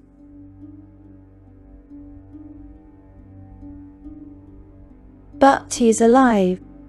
The blacksmith claps him on the back. "You fight well, stranger," he says. "Shadowdale owes you. All of you, all of you." Adon is sitting on a curb, staring at his bloody hands. The stolen sword is at his feet. He looks up at you. His one good eye is clear. His one good eye is clear. "I liked it," he whispers. You shudder. Cyric joins you. He's clean, almost a spot of blood on his cheek. He just nods. Mystra comes down. His face is grim. "Oh, they will be back," he says. "This was just a probe. They know we are weak. They know I am weak." He looks at you, your group, a weary warrior, a blood-crazed priest, a cold-blooded killer, and you, the heroes of Shadowdale, he mutters. He turns to you. "You must go," he says. "You cannot stay. Your quest is Tantras. Bane is here. He wants the Dale. He wants me, and if he finds out what you carry..." He shudders. "Go, now, while they lick their wounds. I will tell them where to find you. A false trail. Go south, south to Tantras. Find the tablet." He stuffs supplies into your hands. Food, water, a new bow for Adon, a map. "Go," he says one last time. You turn. You leave the smoking dale. You leave the old man, who is no longer a legend. And you head south. Oh, the quest for Tantras has begun. Ender, up in Kale, how had I see you? You walk. The cheers of Shadowdale are gone. They faded behind you. Now there is only the road and the silence. It is a new kind of silence, not the empty silence of the dead magic zone, not the waiting silence of Spiderhaunt. This is a heavy silence, a poisoned silence. The fellowship is broken. You are not friends. You are not allies. You are just shards of broken glass in the same bag, rattling against each other, waiting to cut. The formation you wore. Kelemvor is in the lead. His greatsword is out. It is bare. He does not sheathe it anymore. He is a mountain. His back is to you. He is the wall. He is the weary, disgusted guardian of the 3 broken children behind him. He hates this. You know he hates this. But he walks.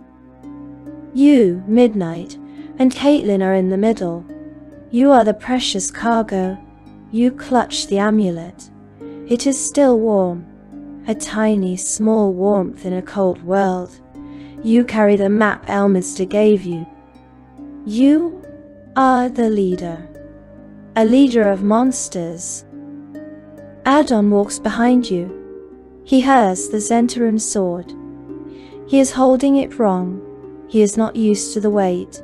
The tip drags in the dirt. Scree. A thin, nails on slate sound. Scree. He does not seem to notice, or perhaps he likes it. He is not looking at the road. He is looking at his own hands, the hands that held the dagger. His face under the ruined bandages is blank. And Cyric? Where is Cyric? He is not with you. He is gone. He is in the shadows of the trees to your left. He is on the ridge to your right. He melts in and out of view.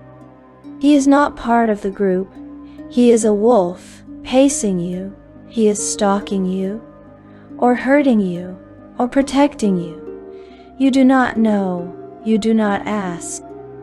He is different. Since Rinda, since Merrick. The sarcasm is gone. The bitter jokes. He's just cold. He's a walking zero. A void. A blade. This is your company. This is how you will save the world. Helm. The madness returns, the dale falls away, and the world rushes back in. The madness. You see a rabbit. It hops across the path, and it is made of flickering blue fire. It leaves scorched black footprints in the green grass. Kelemvor grunts. He hates it. He hates the unnatural.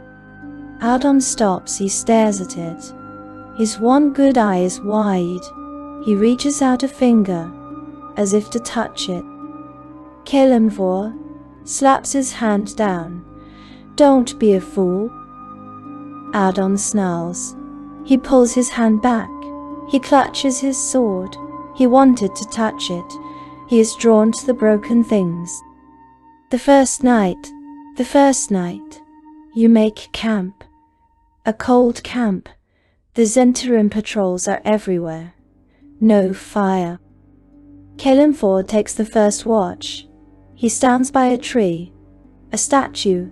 Caitlin is already asleep, or pretending. You try to rest. Scrape, scrape, screech. The sound jerks you awake. Adon. He is sitting by a rock. He is trying to sharpen the Zhentarim sword with a whetstone. He is terrible at it. He is holding the stone wrong. He is pushing the blade backwards, forwards. He is dulling it, ruining it. Scrapper. Imdecision. A low chuckle from the darkness. Cyric steps out of the shadows. You are going to make it cry, he whispers. Adon stops. He glares. What do you know? No. I know a blade, Cyric says. He sits down, not close, but too close. You hold it wrong, priest. I am not a priest, Adon hisses. No, Cyric agrees. His voice is smooth, oily, poisonous. You are not, you are a killer. A brand new one, a clumsy one. Adon's hand tightens on the sword. The lesson, you liked it, didn't you? Cyric whispers, leaning in. The battle, the blood. The feeling of it ending. The wet sound when the man stopped moving. Adon is silent. He stares at the blade. He nods, a small, sharp jerk. I knew it, Cyric breathes. You have the itch. But you are like a child who has found his father's razor. You think it makes you a man. It just makes you dangerous to yourself. You think you are better. Adon spits. I am a professional, Cyric says. No pride. Just fact. You are an addict. You were sloppy. A tantrum. You just splashed around in the mess. Adon stands up, lifts the sword. Be quiet, Cyric, Kelemvor's voice. He has not moved. His back is still to them. Or I will make you quiet. Cyric smiles. You can't see it, but you feel it. He leans back. Whatever you say, Captain. He melts back into the shadows. Silence again. Adon sits. He puts the stone down. He just holds the sword. The village days pass. They are a blur. South, always south. You avoid the roads. You follow Elminster's map. Through hills. Across streams. You are out exhausted. And you are out of food. You come over a hill. A village. Finally, Caitlin breathes. We can buy supplies. Kelemvor raises his hand. Wait. You stop. What is it? You ask. It's quiet, he growls. You listen. He is right. No dogs, no chickens, no blacksmith's hammer, no smoke from the chimneys. It is not burning like Arabelle. It is not mad like Tilverton. It is just silent. Cyric, Kelemvor says. Cyric is there. I see it. Scout. Cyric nods and vanishes. You wait. For an hour. He reappears, right behind you. You jump. His face is pale, but his eyes are not scared. They are fascinated, professionally intrigued. It is safe, he says. What happened? Death, he says. Lots of it. Kelemvor draws his sword, which was already drawn. Bane's troops? No, Cyric says. Not soldiers. This was not a battle. This was a harvest. The artist's work you walk in. The smell hits you. Iron, copper, blood. The first house. The door is open. You look inside. The family. A man, a woman. 2 children. They are sitting at their dinner table. They are dead. Their throats are cut. A single, perfect, horizontal line. They are sitting upright. Their hands are folded on the table. They did not fall. You realize why. They were posed. You back out. Fire rises in your throat. Caitlin sobs. Don't stop, Cyric says. You haven't seen the artist's signature. You move to the center of the village, the blacksmith's shop. The blacksmith is there. He is not dead. He is displayed. He is crucified against his own wall, not with nails, with the tools of his trade, a hammer through his chest, tongs through his hands, a bellows nailed over his face. Kelemvor stops. He looks away. Gods, he whispers. One of them did this. Cyric says. You see it in the street. Children. They look like they were playing hopscotch. They are not. They are dismembered. Their parts, arms, legs, heads, arranged in the chalk pattern of the game. This is not war. This is not hate. This is Bhaal. This is ritual. This is art. This is murder as worship. The breaking point, Caitlin is vomiting in the bushes. Kelemvor's face is white. We leave. Now, we do not touch anything. We do not drink the water.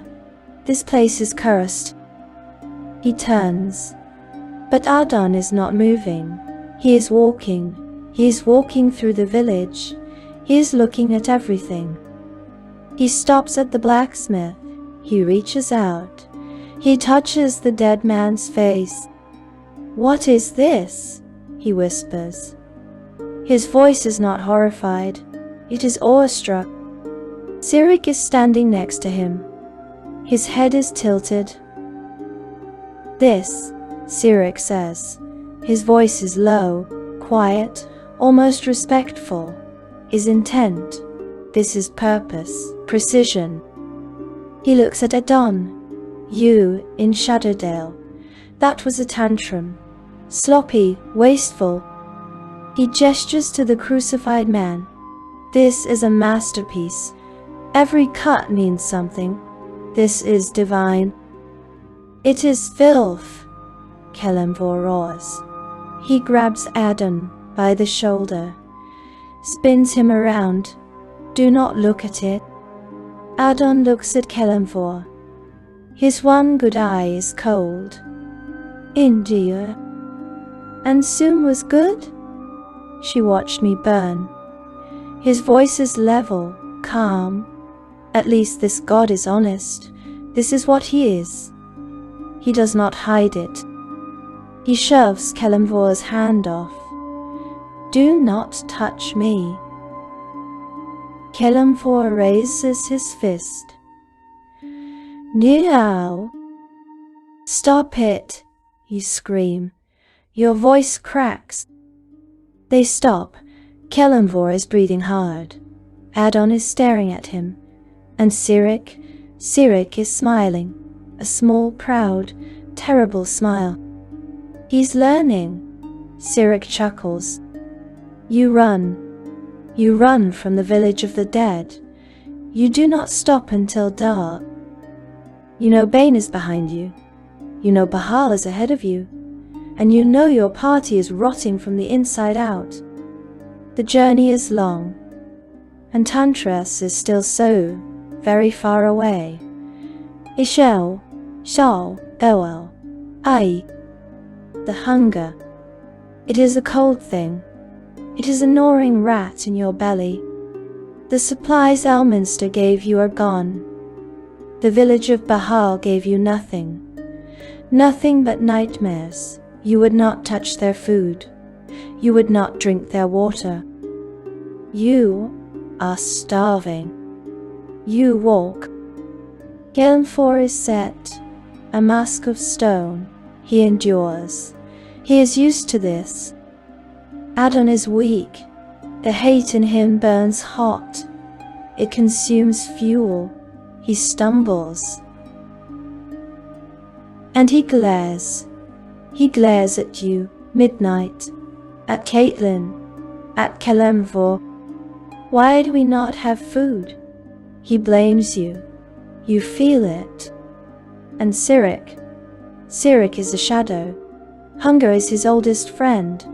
He does not complain. He does not stumble. He just watches. He watches Adon weaken. He watches Kelemvor harden. He watches you falter. And he waits. You come to a river, the Ashaba, flowing south. It is wide. It is fast. It is brown with mud. A barrier.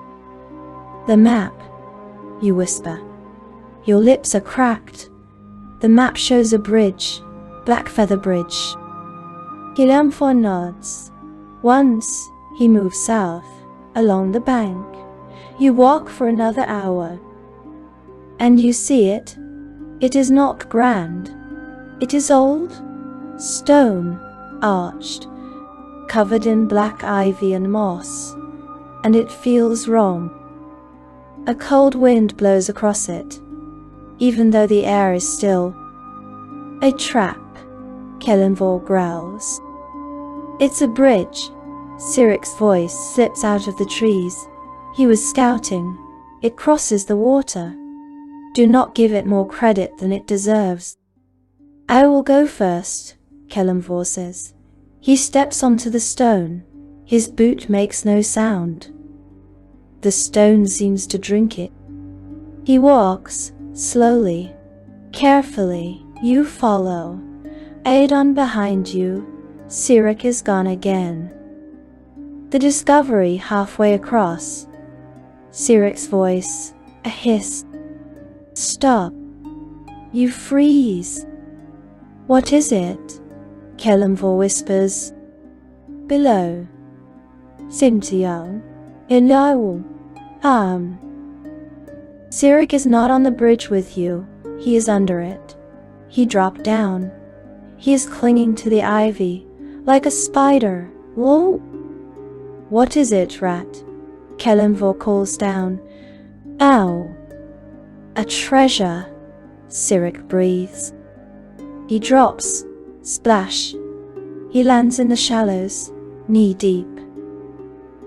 The mud sucks at his boots. You look over the edge. You see him. He is staring at something in the water. Cyric, we have no time for this. Adon snaps. Be quiet, priest, Cyric whispers. He is reaching down into the murky water. His hand closes around something. He pulls. The mud sucks, resists, and then lets go. He lifts it out. It is not a treasure. It is not gold or gems. It is a sword, a long sword. But it is not like Kelemvor's. It is black, not painted, not dyed. The steel itself is black, like a void. It is not rusted. It is not covered in slime. The muddy water streams off it like it hates it, leaving the blade perfectly clean. Cyric, you say. Your voice trembles. The amulet, your amulet, it is not warm. It is ice, cold, painful ice, burning your skin through your robe. Burn. Put it down, you say. In. Cyric does not hear you. He is staring at the blade, and he smiles. It is not his empty smile. It is not his cruel smile. It is a smile of pure recognition, like finding a lost part of his own soul. He lifts it. It is light, too light. He gives it a swing. It does not make a sound. It does not whistle. It does not cut the air. The air seems to part for it, afraid. Cyric, Kelemvor roars. That thing is cursed. Drop it.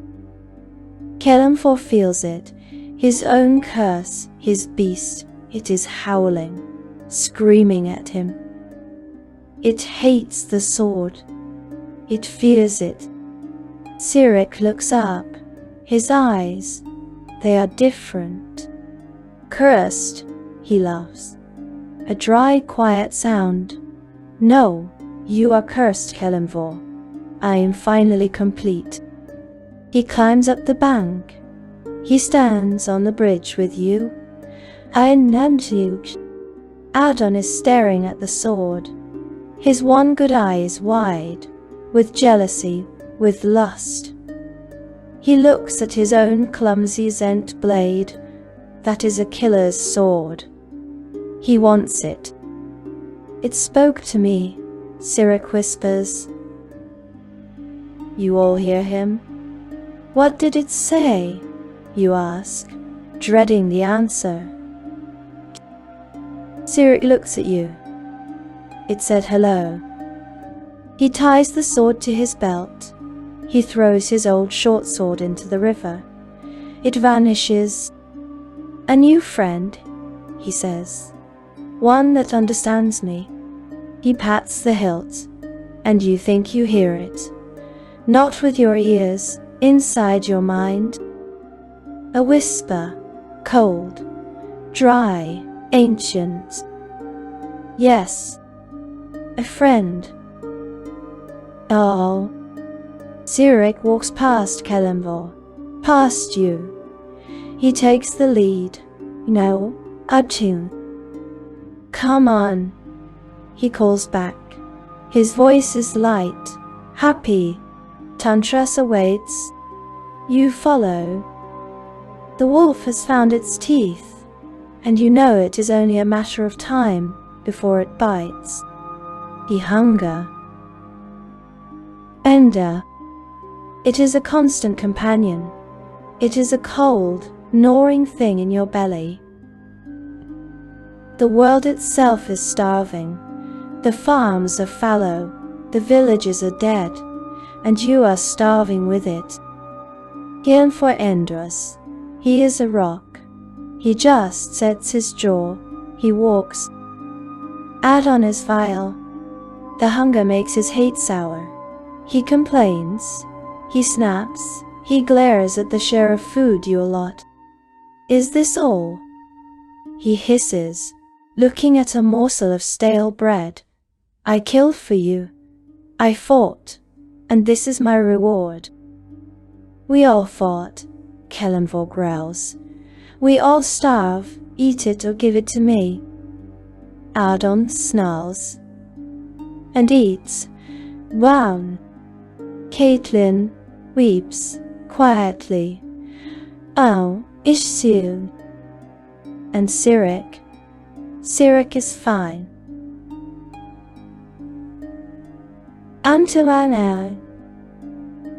Antu. This is what unnerves you. He does not complain. He does not look tired. He does not look hungry. He walks, and he has a new friend. His hand never leaves the hilt of the black sword. He strokes the pommel. He traces lines on the grip, and he listens. You see it. You all see it. You will be walking. Silence. The sound of your boots, and Cyric will stop. He tilts his head, as if listening to a distant sound, and then he smiles, a small private smile. He whispers. You cannot hear the words. You just see his lips move. He is talking to it, and it is talking back. He is mad, Caitlin whispers to you one night. Ah, he was always mad, Kelemvor says, not opening his eyes. Now he has a better listener. One morning, you are weak, dizzy. You have not eaten in 2 days. Kelemvor halts. He raises a hand. You smell it, smoke, wood smoke, and meat, cooking meat. The smell is so good. It is agony. Bawan, Kelemvor creeps forward. He peers over a ridge.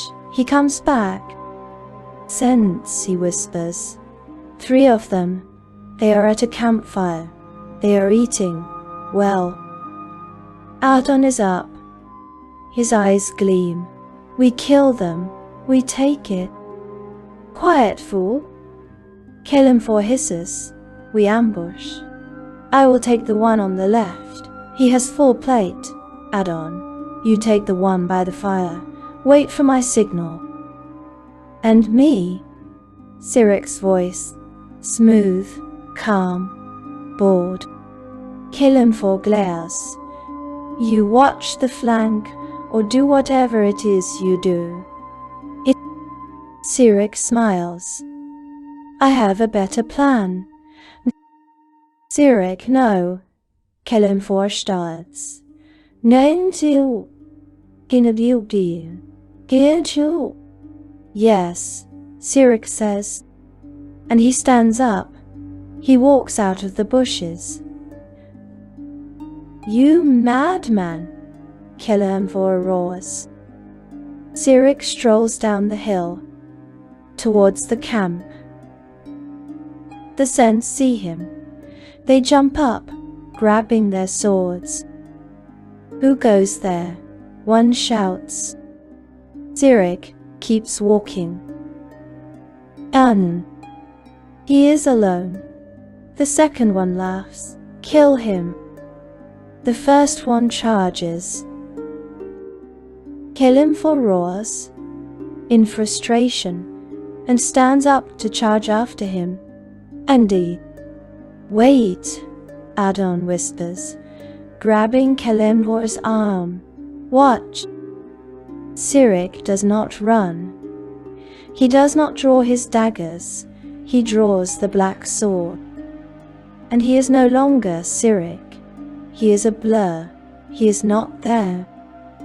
The Zent swings his sword at empty air. Cyric is behind him. The black blade sinks into the man's back. Up to the hilt, there is no sound. The man stops. He looks down, confused. He falls. The second Zent stares. Cyric is on him. He does not stab. He slashes. A single horizontal line across the man's chest plate. The plate does not stop it. The blade passes through it, like it is cloth. The man looks at Cyric. and he falls in 2 pieces. The third Zent screams. He drops his sword. He turns to run. He trips over a root. He crawls. No, please, mercy. Cyric walks up to him. Calmly. He looks down at the man. He looks at his sword. He tilts his head, listening. I could, he says to the air. But where is the fun in that? He smiles at the begging man. She says, no, he says cheerfully. He plunges the sword down, into the man's back. The screaming stops. Silence. You,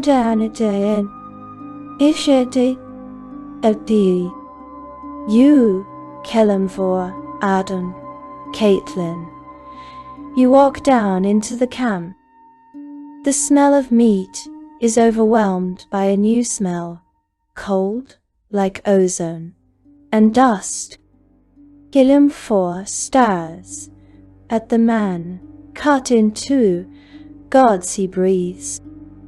Adon stares at the sword. His face is a mask of raw, naked lust. He wants it. He wants that power. Cyric turns to you. He is vibrant. His skin glows. His eyes are bright. The hunger is gone from his face. He looks healthy, rested. He wipes the black blade. There is no blood on it. She is hungry too, he says. And she eats well. She likes gents. He walks over to the fire. He picks up the spit of roasting rabbit. See, he says, his mouth full. Lunch is served, and plenty of it. He kicks a bag. Supplies, hardtack, water skins. He sheaths the black sword. He pats it, like a loyal dog. The rest of you should eat, he says. You all look terrible. Enter Sando. Ow, Anjud, ow, Nanchiwan Chaubat. He starts walking south, not even looking back.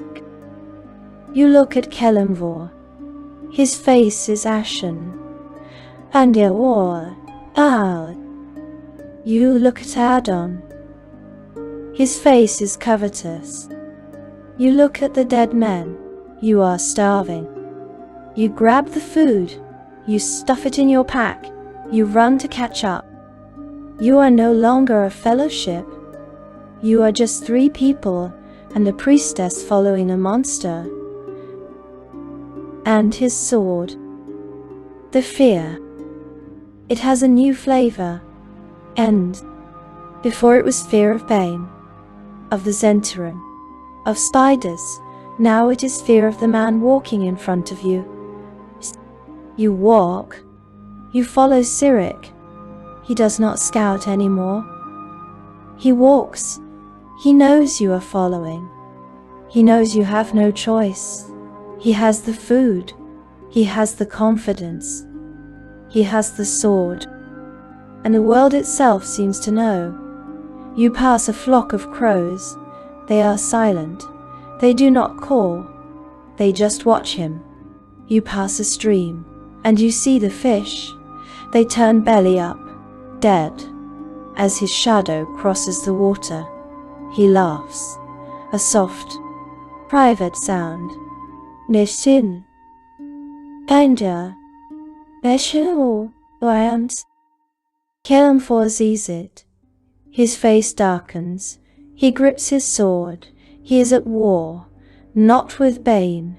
He is at war with Cyric. And Adon watches Cyric. He is not afraid. He is studying. He watches how Cyric moves, how he holds the black blade. He watches with a hungry, jealous eye. He wants it. He wants to be it. He tries to imitate Cyric's walk, the silent, predatory glide, but Adon drags his sword. Scree, he is a child, playing at being a monster. And Cyric knows. He looks back, over his shoulder. He smiles at Adon, and he winks. Adon looks away, flushing, angry and ashamed. You need rest. A real rest. Not a cold camp, not sleeping with one eye open staring at Cyric. You need a bed, a roof, hot food. You come to an inn. It is not a town, just a building, at a crossroads. It looks abandoned, but there is a thin line of smoke from the chimney. No, Kelemvor says,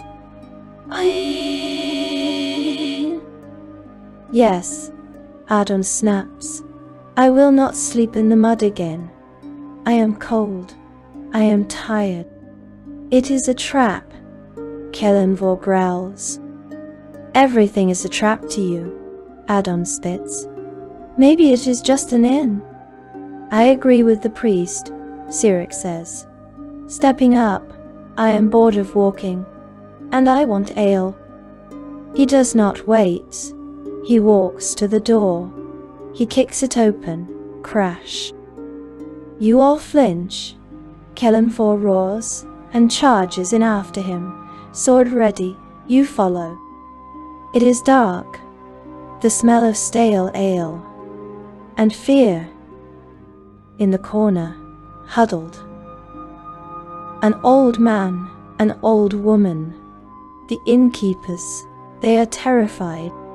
Please, the old man whispers. We have nothing. Take it. Just go. Kelemvor stops. He lowers his sword. He sees. They are just people. We are not here to rob you, Kelemvor says. His voice is gruff, and Adon pushes past him. We want food, he demands, slamming his hand on a table. We want ale. Now. Now. The old woman flinches. Oh, Helm. Cyric laughs. He slides into a chair. He puts his boots on the table. The black sword thumps down next to him. Bring us what you have, he smiles, and we might not kill you like we did the others. Cyric, you snap. What? He shrugs. It's what they are thinking. The old woman scurries away, towards the kitchen. The old man is staring. He is not staring at Cyric.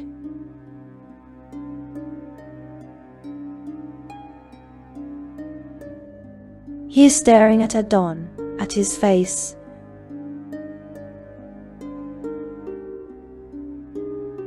The ruined bandages. He is staring at Kelemvor.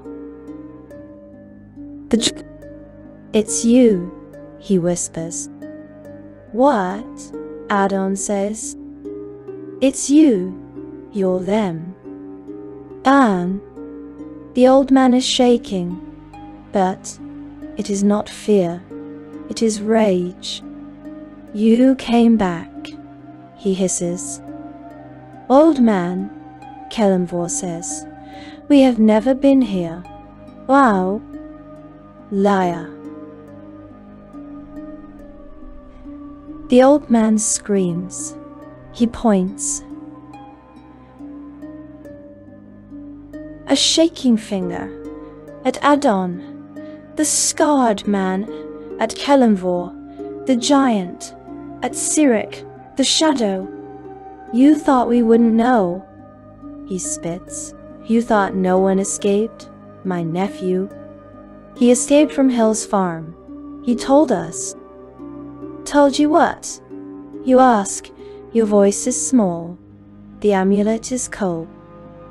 What you did. The murders. The blood. The ritual. Just like in the village of Bhaal. Silence. Your blood runs cold. We were at that village, Kelemvor says. His voice is deadly, quiet. We saw what Bhaal did. Bhaal? The innkeeper laughs. A horrible cackling sound. You blame a god, My nephew saw you. You did it. You made it look like Bhaal. You Bhaalists, you murderers. He grabs something from behind the bar. It is not a weapon. It is a piece of parchment. A wanted poster. He slams it down. Wanted for murder, blasphemy, and rituals in service of Bhaal. And there are drawings. Crude. Charcoal. A giant man with a greatsword. A man with one side of his face a mess of scars. A thin man with daggers. It is you. They think we did it. Caitlin whispers, horrified. She will. Kelemvor looks at the poster. He looks at Cyric. Cyric is smiling. He is looking at his sword. Oh, we didn't do this, Kelemvor says. No? Cyric asks, not looking up. The night is long. I walk. The sword gets hungry. What did you do? Kelemvor takes a step. I know. Oh. Me? Cyric laughs. I did nothing. She did. He pats the sword. She gets bored. She likes to practice. She admires Bhaal's work. She thinks she can do it better. You murdered those people, Kelemvor whispers. Horror and rage, at Hill's farm. You snuck away. You killed them. We needed to practice, Cyric says, as if explaining to a child. Me and her, we are a team. And look, they blame Bhaal. It's perfect. You monster. Kelemvor breathes. Why not? You Bhaalist scum. The innkeeper screams.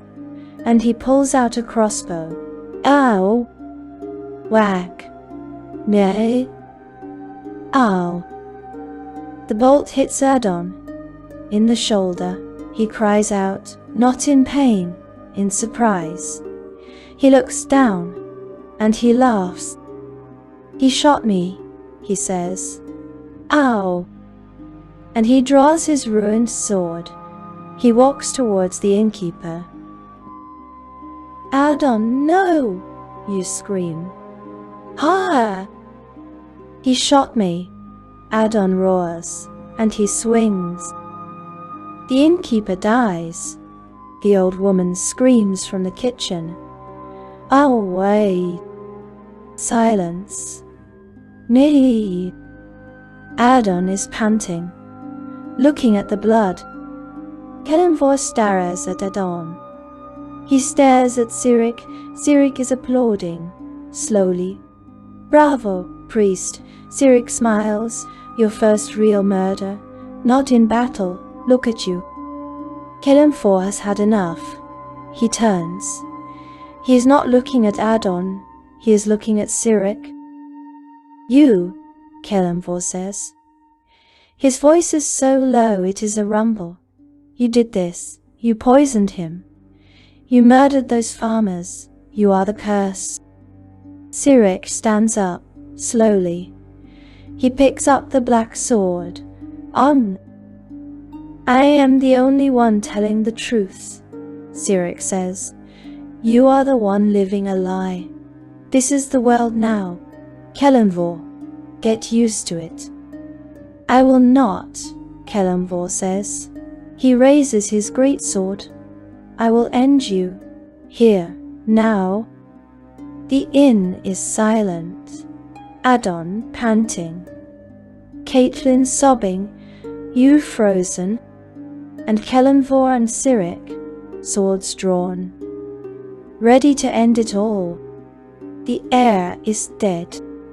It is thicker than the smoke, colder than the stone floor. The drip, drip, drip of the innkeeper's blood on the planks. That is the only sound.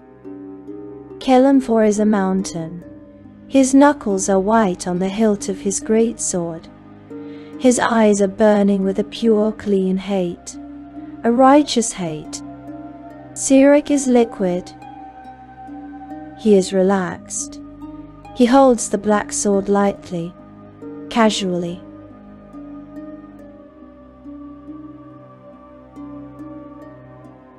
He is waiting.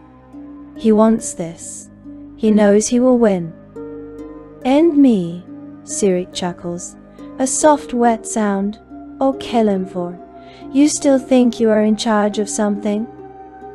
He gestures with the sword at Adon, who is staring at his own bloody hands, his face blank with shock and a sickly new pride.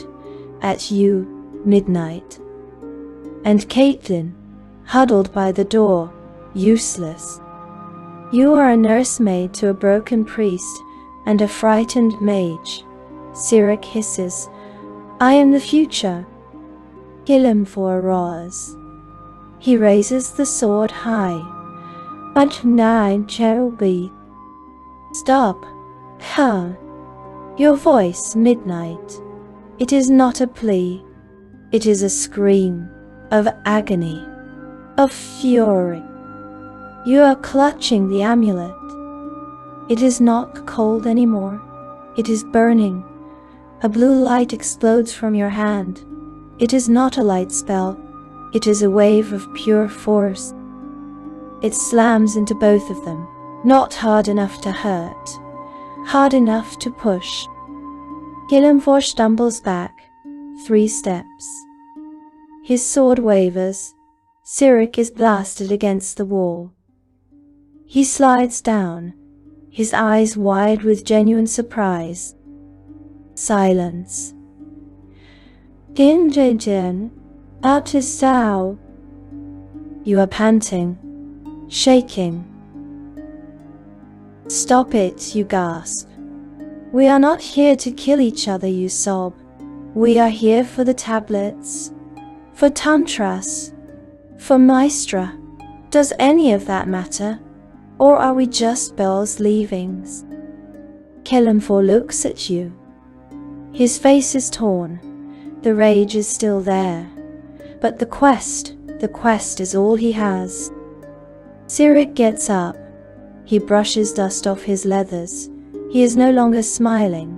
He is looking at you, Midnight, and at the amulet glowing in your hand. "Well, well," he whispers, "the little mouse has teeth. Mystra's teeth, Mystra's teeth." He looks at Kelemvor. "She is right, Captain," he says. His voice is cold, practical. "We cannot kill each other. Not yet. She is the key." He taps his own head.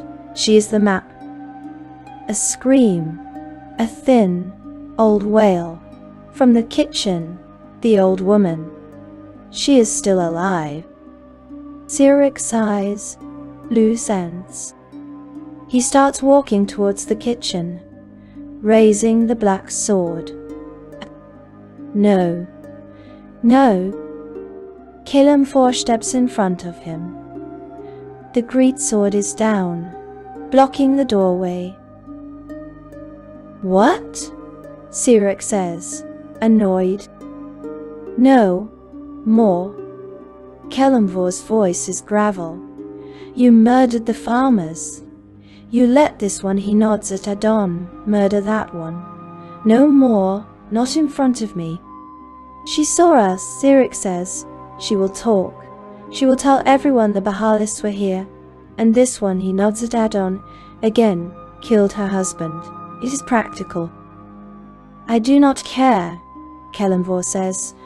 "Touch her, and we finish this. Quest be damned." Stalame. Cyric stares at Kelemvor. Kelemvor stares back. The tension is unbearable. Cyric looks at his sword. He tilts his head, listening. A long moment. Then he shrugs. "She agrees," he says. He sheaths the black sword. "It's boring anyway." He turns around. He looks at Adon. Adon is still staring at the dead innkeeper. The bolt is still in his shoulder. "Come on, priest," Cyric says. "We're leaving. You can keep that one." He gestures to the dead innkeeper's body as a trophy.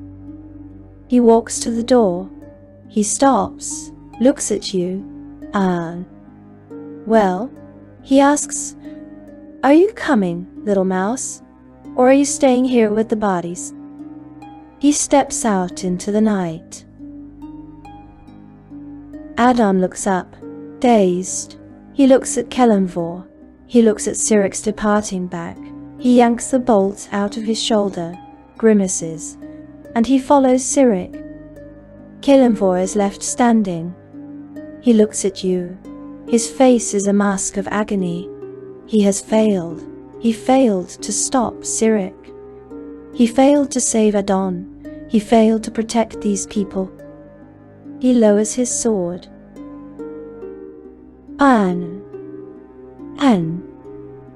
See. Go. He rasps. To you. Go with them. I will be right behind you. You grab Caitlyn's hand. You run. You run out of the inn, out of the smell of death. You hear Kelemvor behind you, walking. You hear his sword dragging in the dirt, scream. Oh! He has taken Adon's place. The warrior is broken. The killer is empowered. The priest is lost. And you, Midnight, you are the leader of this wretched, damned procession. And Tantras is still waiting. Andio, Achen, the sound. Scree. It is the sound of despair. Kelemvor is walking. He is last in line. He is no longer the guardian. He is the watcher, the condemned. His greatsword is too heavy, not for his body, for his soul. He drags it. The tip carves a thin line in the road. A furrow. A furrow. Scree. Endasino. Anyhow. It is the only sound he makes. In front of him is you, Midnight, and Caitlyn. You are walking fast, too fast, trying to run from the sound, trying to run from what is in front of you. Adon. He is not stumbling anymore. He is swaggering. It is a lie, a terrible, brittle lie. He is imitating Cyric. He holds his clumsy sword in his hand, not dragging it. He thinks he is a warrior now. The bolt wound in his shoulder is bleeding. Dark, sluggish blood staining his tunic. Adon, you say. Your voice is hoarse. Let me clean that. It will fester. He stops. He looks at you. His one good eye is cold. It is a trophy, he says. His voice cracks. He is trying to make it sound like Cyric. It is my first, the first time I chose. He likes the sound of it. He repeats it. I chose. Kelemvor stops walking. He has caught up. He is just staring, disgusted. Adon flinches under Kelemvor's gaze. The swagger breaks. He looks away and hurries on. Up at the front, Cyric. He is whistling. A thin, tuneless, awful sound. He strolls. He is not hungry. He is not tired. He is victorious. He has won. He has broken your party. He has broken Adon. He runs a finger lovingly along the black hilt of his sword.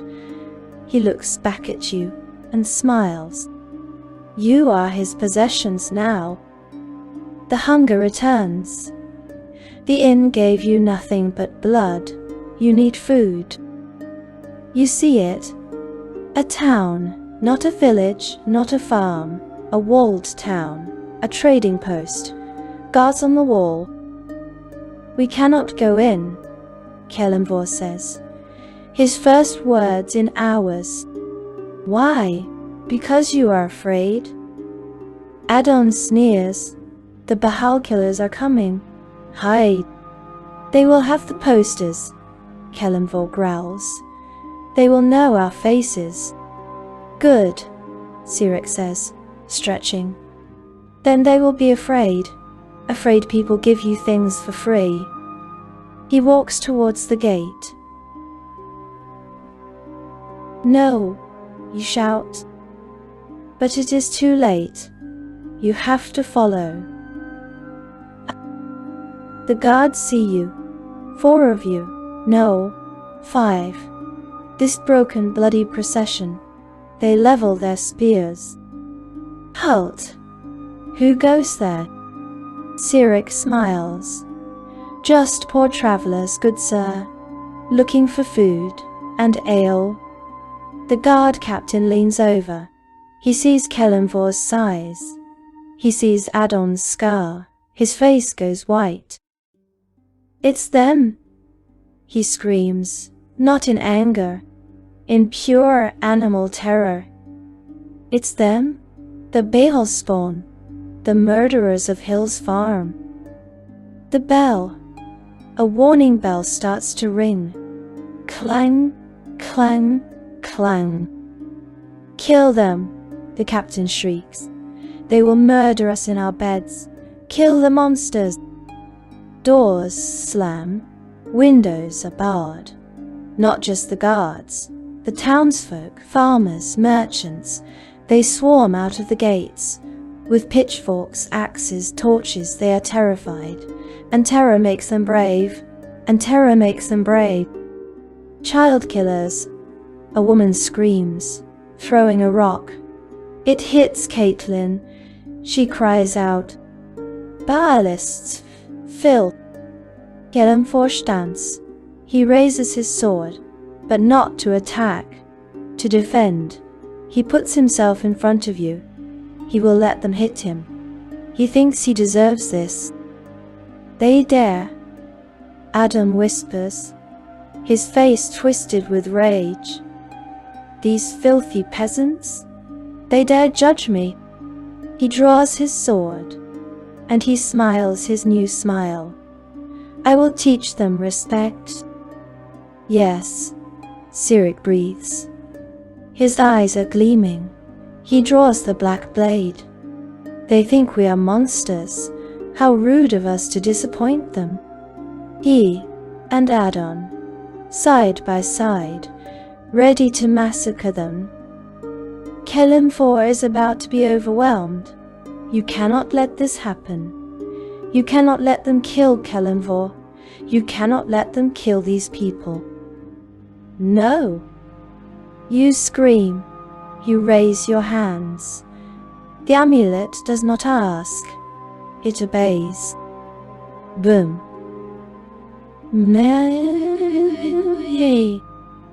It is not a push. It is a wall. A wall of shimmering, blue, unbearable force. It explodes outwards from you. It hits the townsfolk. They are thrown back, like toys, screaming. It hits Adon and Cyric, slamming them to their knees, the wind knocked out of them. It hits Kelemvor. He stumbles. The world is silent, save for the groans. Run, you gasp. The power drains you. You are dizzy. Run, now. You grab Caitlin. You pull her up. You flee. Kelemvor grabs you, lifts you, puts you on your feet. He starts to run. Cyric and Adon stumble up. Cyric is furious. You little bitch. Adon is crying. Tears of rage. They were mine. Stones are flying. Crossbow bolts. You run. Into the wilderness. Away from the town. You do not stop until your lungs are fire. You collapse miles away. In a ditch. Hated, hunted, bruised, and still starving. Cyric is pacing. He is livid. That was my fight. Adon is screaming at you. My right. Kelemvor just sits, his head in his hands, Empty, empty. Cyric stops pacing. He starts to laugh, a low, choking sound, then a full cackle. What is so funny? Adon spits. It's perfect. Cyric gasps, wiping tears from his eyes. Don't you see? We can't buy food. We can't sleep in an inn. We can't even walk down a road. They all think we are the worst monsters in the world. He draws his black sword. He admires it. It simplifies things. From now on we don't ask. We take. He is right. You are pariahs, outcasts, villains. You are truly alone. No. Kelemvor groans. He looks up. South, he points. Look. You look. You are on a high ridge. In the distance, miles away, the world ends in a great glittering blue line. The sea, the dragon reach. And on that water, sprawled like a jewel, a city, white walls, tall towers. Tantras, Handrai. You have made it. You have brought this poison, this broken fellowship, these Bhaal spawn murderers. You have brought them all to the gates of a holy city. The sound. It is not like the Zentarim horns in Shadowdale. Those were brass and loud. These horns are deeper. They thrum. They vibrate in your bones, in the stone beneath your feet. It is the sound of an armada. You stand in the gate of Tantras. Kelemvor at your side, Cyric just behind you. Adon is gone, pulled away by Torm, pulled away. The holy city panics. The pilgrims outside the walls are screaming, scrambling, fleeing from the harbor. The Tormtar guards are shouting, running to the seawall. Their shiny armor suddenly seems so thin. Bane, Kelemvor says. He tastes the word. He is stating the obvious. Because the obvious is so terrible it must be said. You run. You follow the crowd to a high plaza, overlooking the harbor, and you see it. The sea is black, black with ships, dozens of them, warships, with black sails, bearing the black hand of Bane. They are the Zentarim fleet, and they are not stopping. But the ships are not the threat. They are just the heralds, in the center of the harbor. Between the ships, the water is boiling. It is not bubbling. It is hissing, screaming. Steam rises in a foul, sulphurous cloud. And from the steam, it rises. It is not a man. It is not an avatar like Torm's. It is a thing, a colossus, a towering, obsidian colossus, taller than any tower in Tantras. Its form is armored, jagged, blacker than Cyric's sword. Its eyes are two pits of burning, malevolent red light. This is Bane, the Lord of Darkness, and he has come to Tantras. His voice booms. It is not a sound, it is a pressure, a force that makes your teeth ache and your stomach turn. Tom, this city is mine. Give me the tablet, or I shall grind it to dust with your bones. Kelemvor is white, shaking. We cannot fight that. Cyric is not shaking. He is smiling. He is impressed. Now that he whispers to himself, that is a god. He has style. And he moves. He does not run. He slips back into the panicked crowd. Cyric, you call. He is gone. He is not fleeing. He is calculating. He knows this battle is not his. Yes, he is looking for a ship. His own. He is withdrawing from the combat zone. He will let the gods fight. He is an opportunist. And this is chaos. And this is chaos at its finest.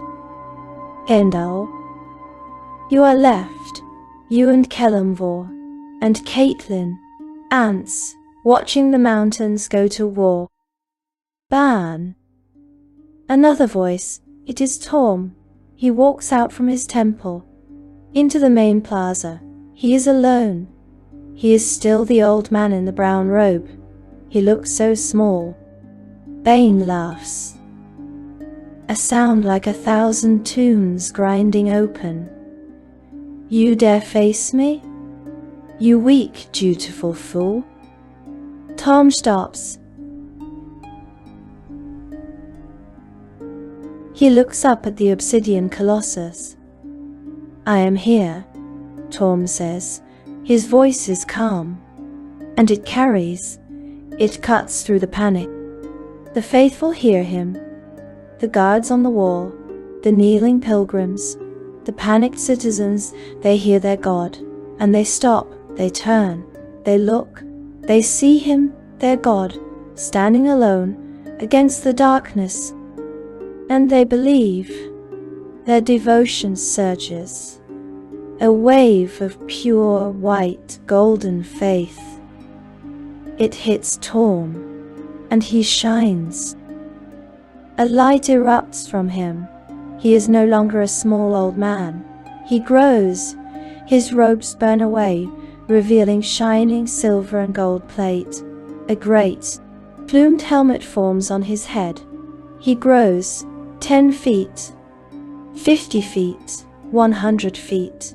He rises, an avatar of pure divine duty, empowered by his true faithful. He matches Bane, a colossus of light against a colossus of darkness. He draws his sword, a blade that seems to be made of a star. This city is under my protection, tyrant. Tom's voice booms, no longer old. It is the sound of 1,000 oaths sworn and kept. You shall not have it. Bane roars.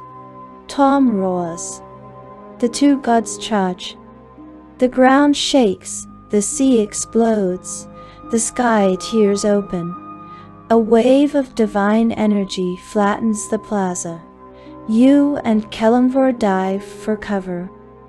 The battle has begun. And in a quiet room in Tom's temple, Adon sits shaking. He can feel it. He can hear it.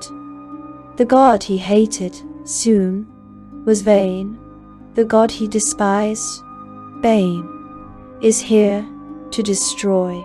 And the god he met, Tom, the only one who showed him kindness, is fighting, dying, ideal. Perhaps for him, for all of them, dying. His faith is gone, but something new is flickering, doubt and a terrible dawning resolve. The city is a cage, and the tablet is somewhere inside. The silence, it is deafening. It is a ringing in your ears, a void, the place where two gods died. Dust is falling, like snow, thick, grey ash, the ashes of divinity. Kelemvor pushes a slab of marble off of you. He is covered in it. A grey statue. Caitlin is sobbing, a low, hiccuping sound. Well, a voice rasps. It is Elminster. He is spitting out dust. His hat is gone. His beard is half singed. That was messy. He looks at the sky, the empty sky. They are gone, he says. Their avatars, destroyed, sent back to whatever hell awaits them. Kelemvor is not listening. He is looking towards the ruins of the temple district. Adon, he says. Just that one word. You climb over the rubble, over what was a city. It is a graveyard, but the people, the Taumtar, the faithful, they are crawling out of the basements, out of the wreckage. They are not screaming, they are not crying, they are silent. Their faces are streaked with ash and awe. They are kneeling in the dust, facing the harbor. Their God did not abandon them. He died for them. You reach the temple, or what was it? It is a crater, a hole, and in the center of it, Adon. He is kneeling. He is not weeping. He is not raging. He is just kneeling in the ruins of the altar. His face, the scarred side and the perfect side, is calm. He is clean. The divine blast burned the filth away. He looks up at you. He did not leave. Adon whispers. His voice is clear. It is not broken. She, he means, soon left. She was vain, and she fled. He looks at the empty sky. He means Torm stayed. His crisis of faith is over. He has found a new one.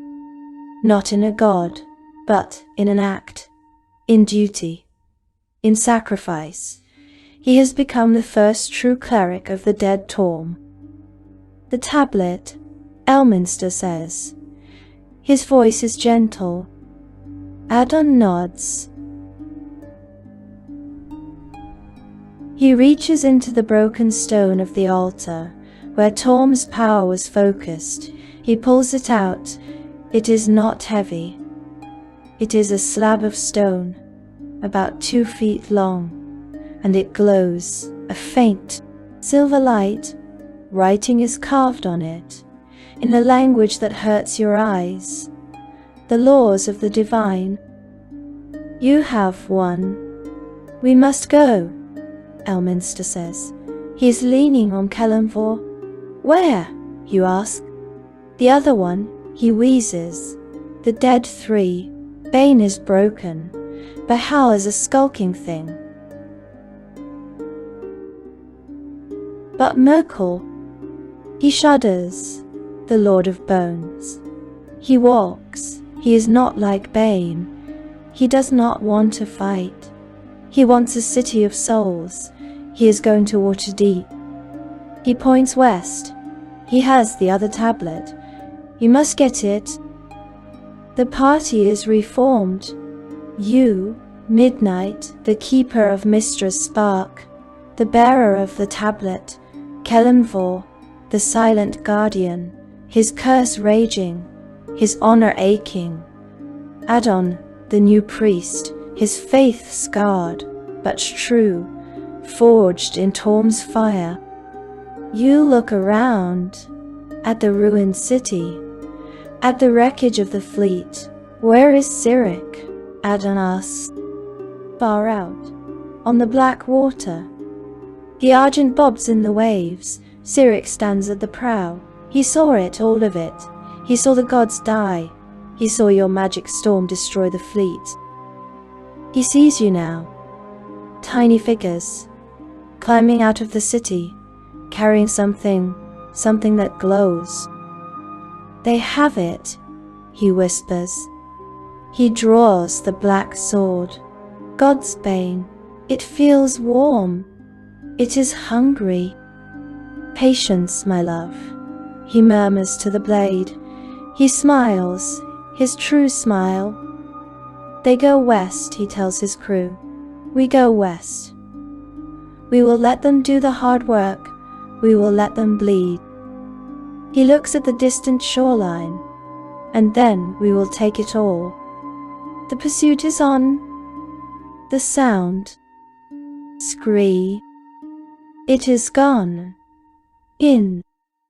You walk, and the awful dragging sound of Kelemvor's despair is gone.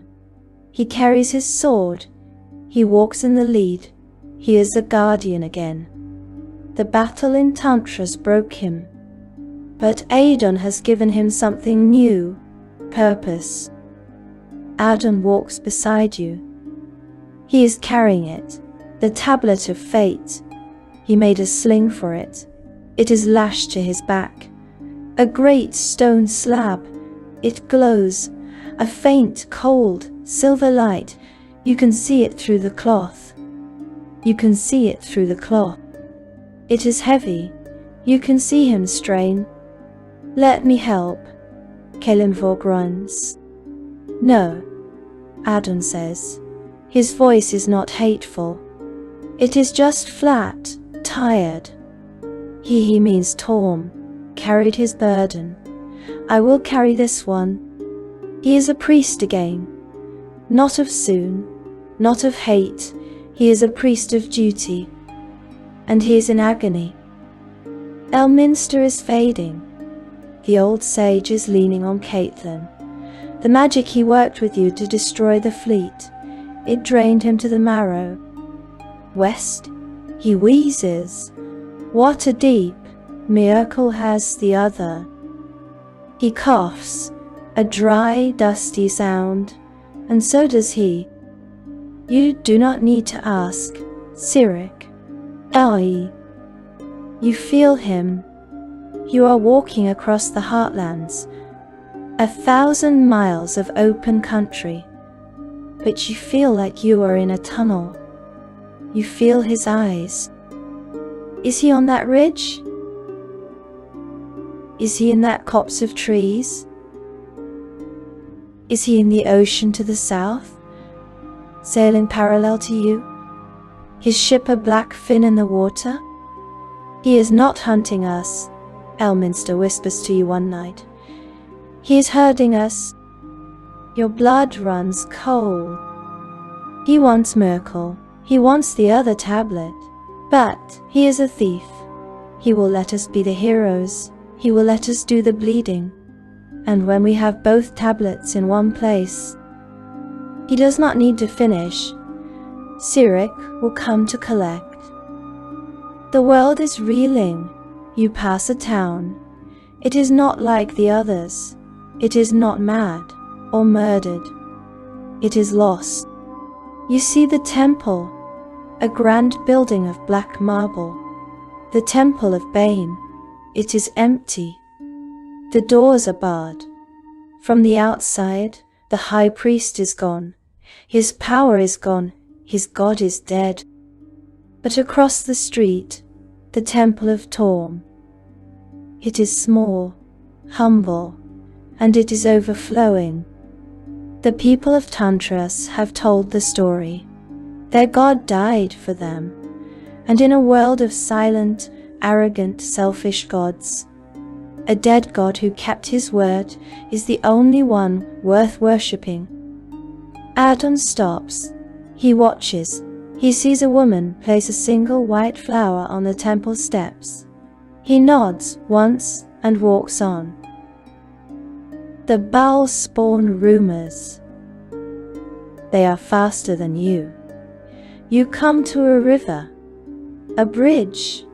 The bridge warden sees you. He sees Adon's scar. He sees Kelemvor's size. He sees the poster in his hand. And he cuts the ropes. The bridge falls into the river. Begone! He screams. Murderers! We will not let you pass. You have to walk 20 miles south to find a ford.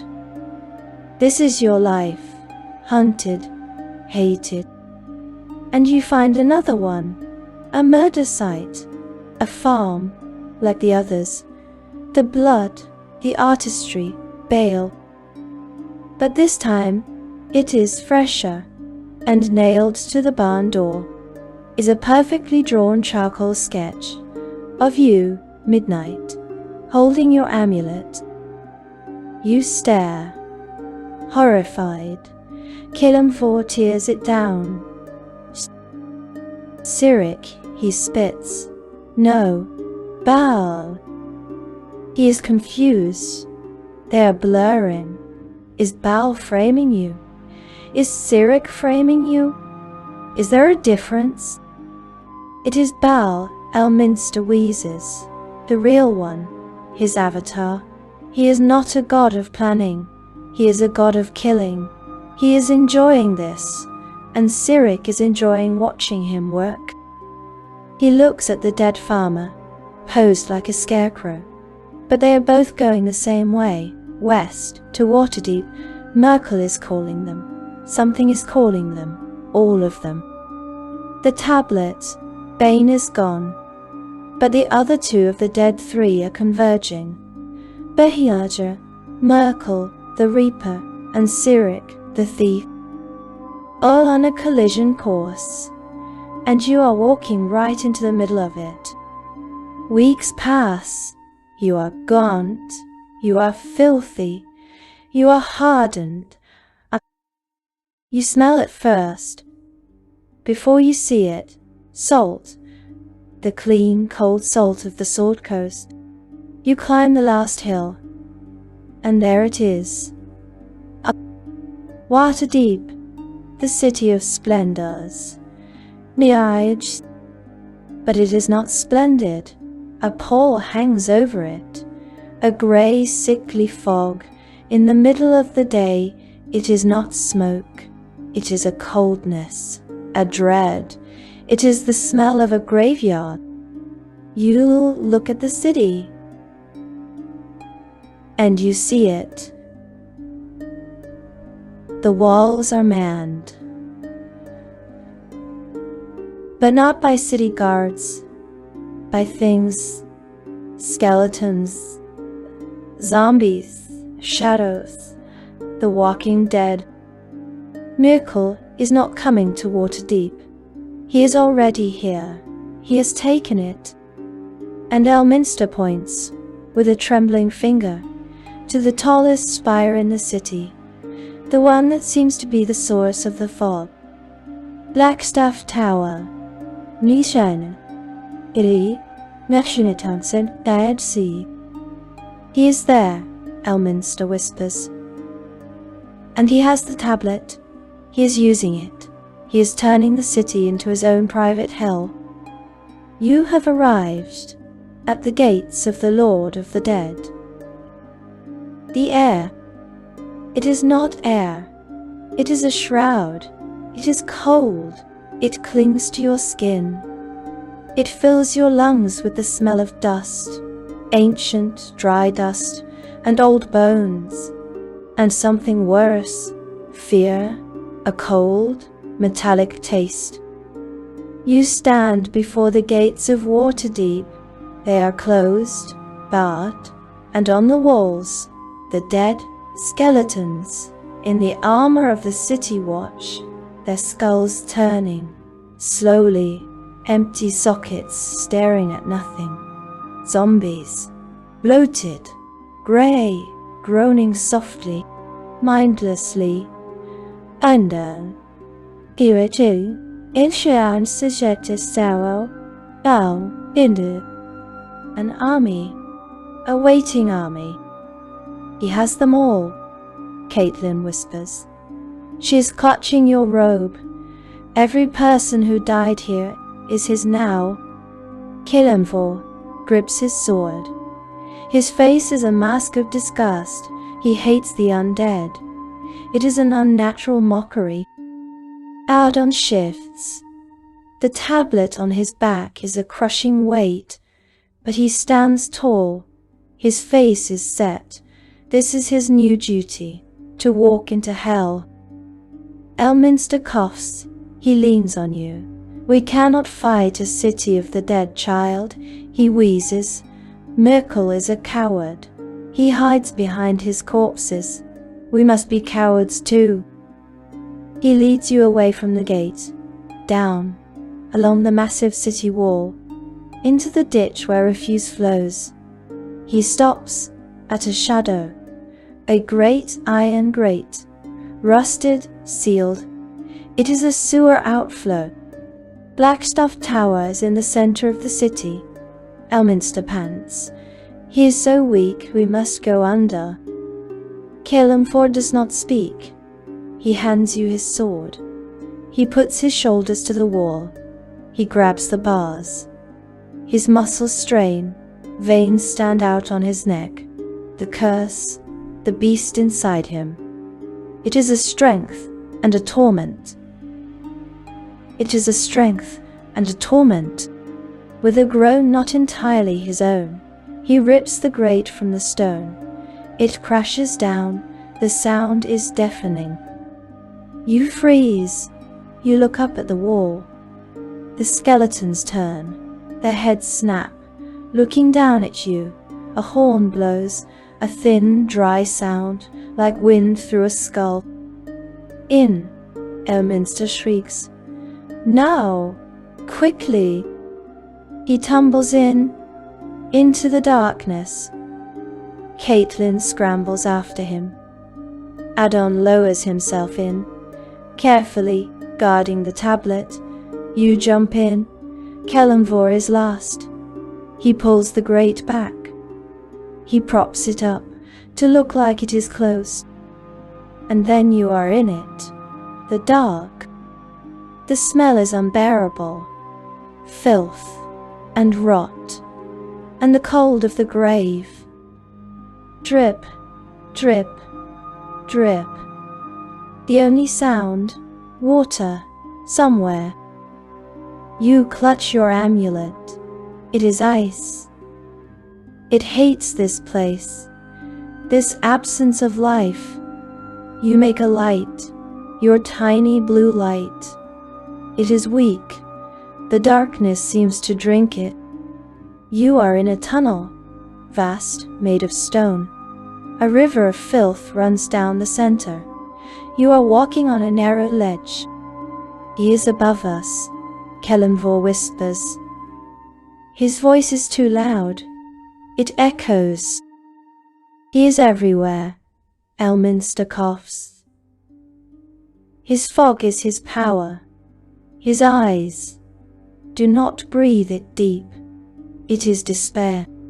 Skitter, skitter, skitter, skitter. You stop. Namsay. Net size. Rats, Adon says, his voice shaking. Rats with no flesh, Kelemvor growls. Your light catches it.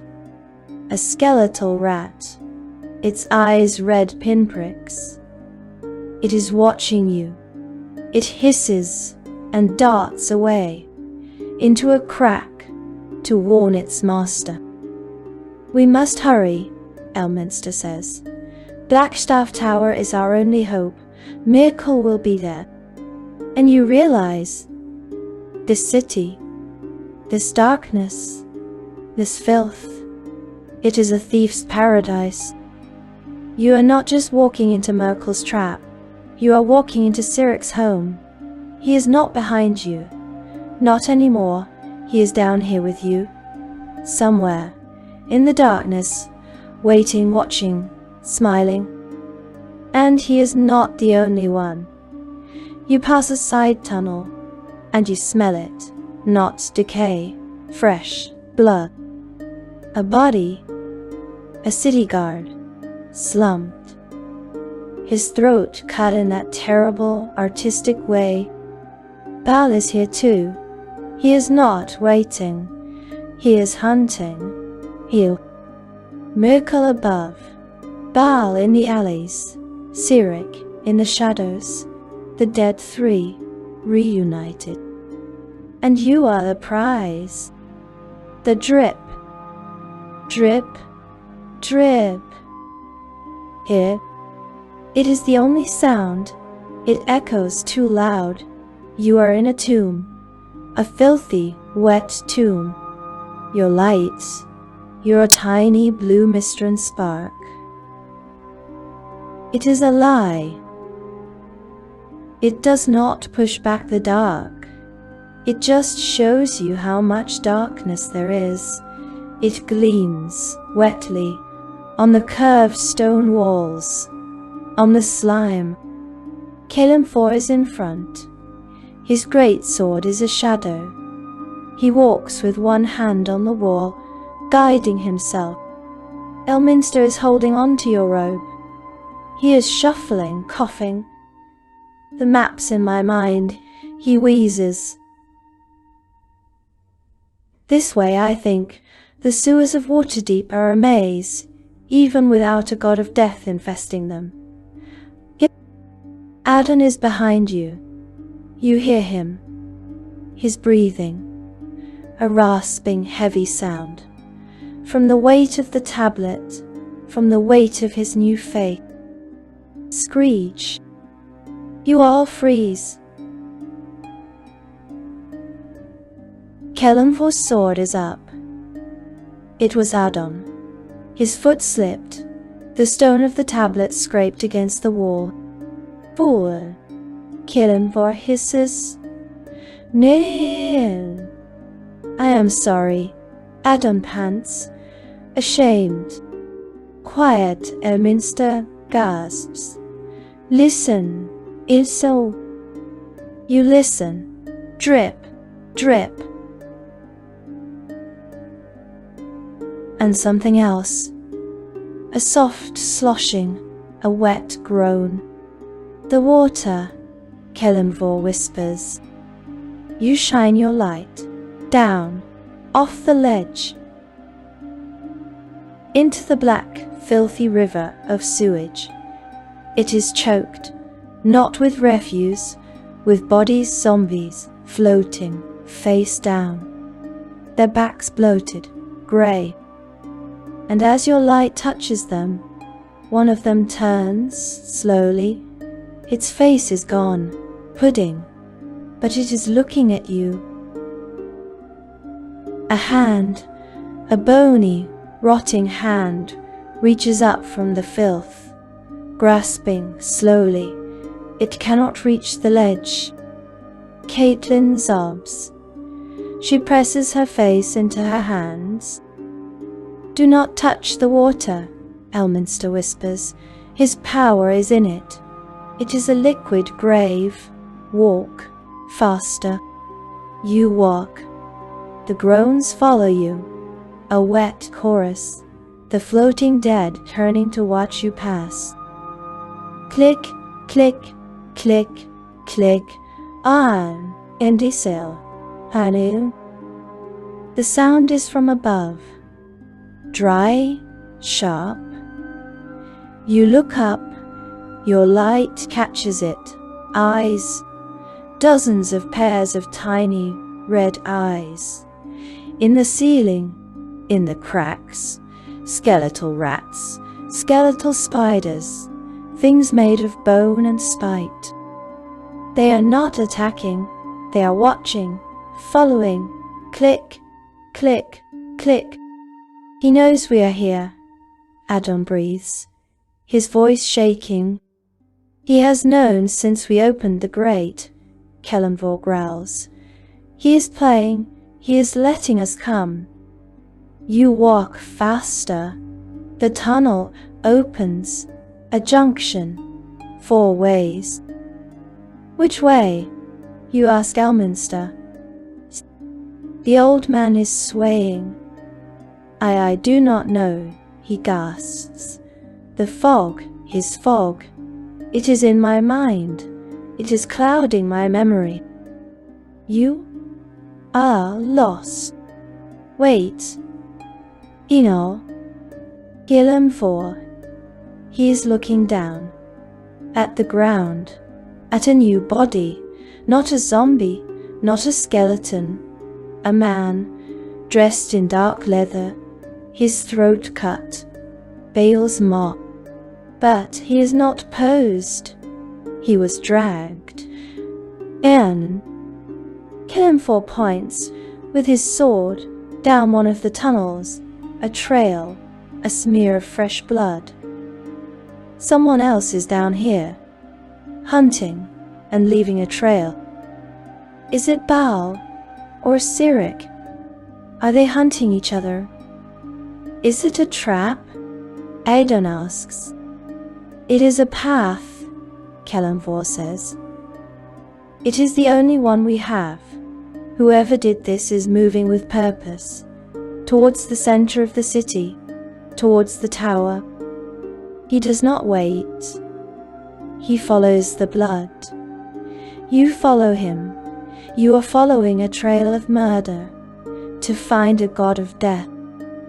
And you feel it, a cold laugh. In your mind, it is not your own. It is not Elminster.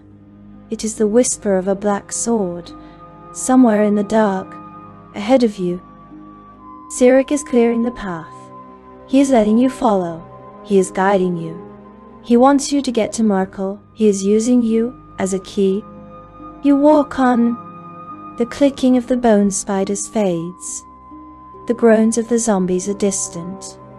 This path is clear, silent, safe. It is the most terrifying thing you have ever known. You walk for an hour. The blood trail stops at a wall. A dead end. No. Elminster gasps.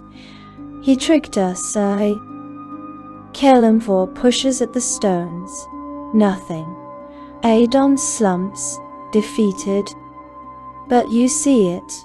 Not on the wall, on the floor. A single mark, scratched in the filth. An arrow pointing up. You look up. A hole. In the ceiling. Covered by a rusted grate. A ladder.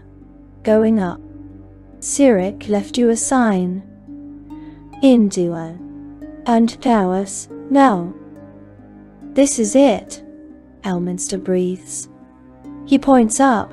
The cellars, the dungeons, below Blackstaff Tower. You have arrived. You are out of the filth. And you are about to climb into the tomb. Kelemvor goes first. D&D. He slings his greatsword onto his back. He tests the first rung, rusted iron. He puts his weight on it. It groans, a terrible screeching sound. You all freeze. You look down the dark tunnel. Are they coming? The dead? The bone spiders? No. Only silence. And the drip, drip, drip. It will hold, Kelemvor whispers. He begins to climb, hand over hand. A slow, powerful ascent, disappearing into the dark hole above. You hear him grunt. A thud. He is up. He is out. Elminster, you say. You don't want Gishtain, Jen. I am a wizard girl, he wheezes. Not a climber. This is an indignity. He is too weak. You know it. Caitlin, you say. Help me boost him. You and Caitlin get under him. He is light, feathers and dust. You push. He scrambles. His old boots find the rungs.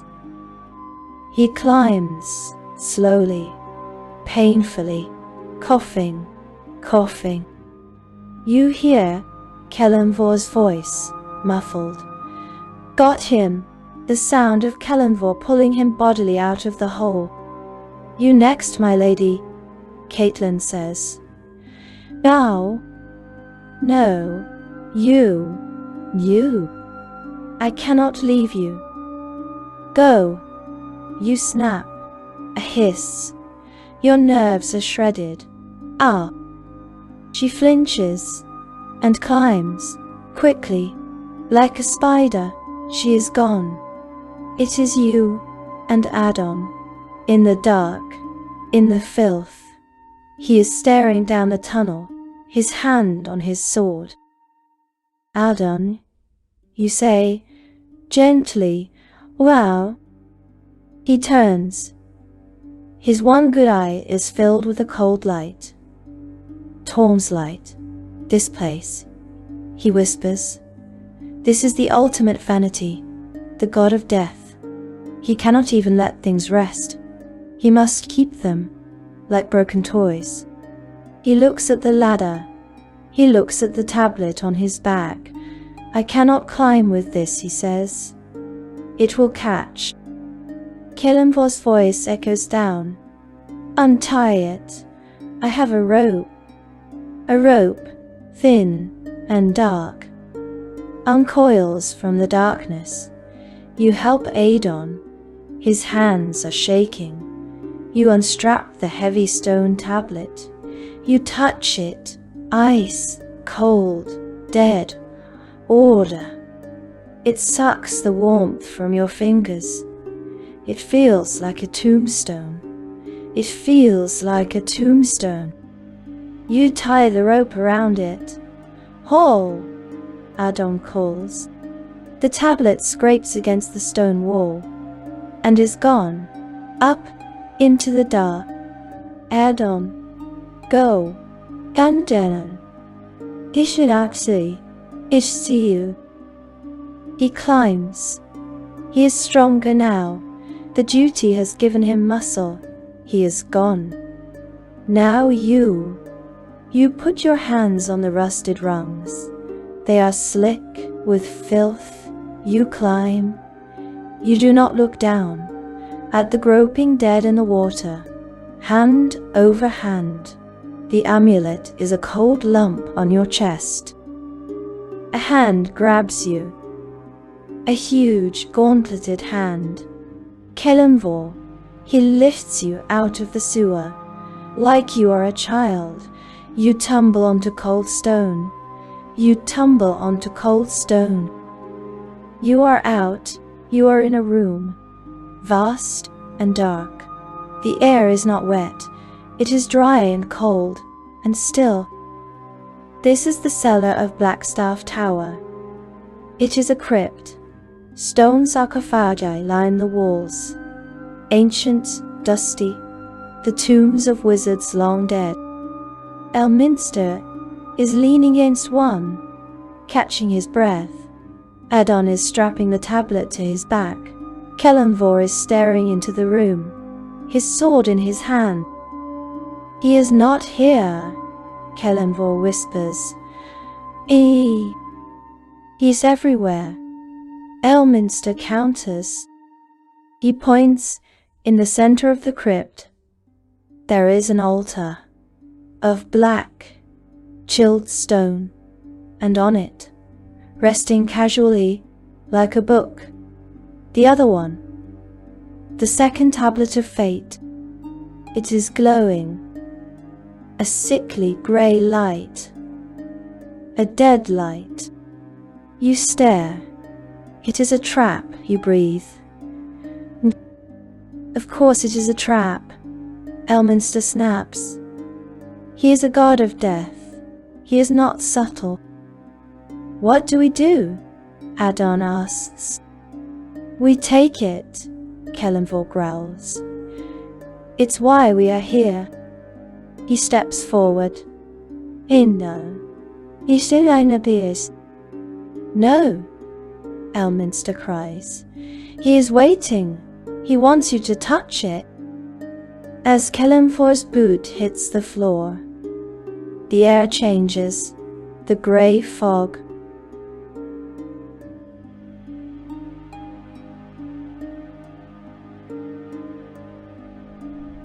The city's shroud. It is here, thick. It pours in, from the cracks, from the walls. It is cold, so cold. And it has a voice, 1,000 voices whispering, you are nothing. You will die. You are forgotten.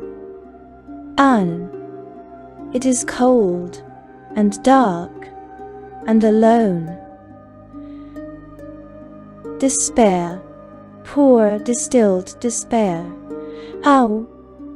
Caitlin screams and collapses, sobbing. Mystra falls to one knee, clutching his heart. No! No! Kelemvor stops. He is shaking. The curse, his despair. It's feeding it, he groans. Adon stumbles. The tablet is so heavy. I cannot. He was right. I am nothing but a scar. You feel it? The cold, the emptiness. Mystra is dead. You are a failure. You are alone. The fog is Myrkul, and he is winning. But your amulet, it is burning. It is not cold. It is a blue-white fire. It hates this. It is life. It is magic. It is the spark. It is the antithesis. No, you whisper. And you draw it out, the amulet. It explodes. Not with force, with light, a pure, warm, defiant blue light. It hits the fog. The fog screams. The whispers turn to shrieks. The cold recoils. Take it! You scream at Kelemvor. Now! Take it! Your light burns a path. Kelemvor roars, his despair broken by your light. He charges. He does not touch the tablet. He smashes the altar. With his sword, the black stone shatters. The tablet clatters to the floor. The fog erupts. A face forms. A colossal, skeletal, screaming face made of smoke and dust. You!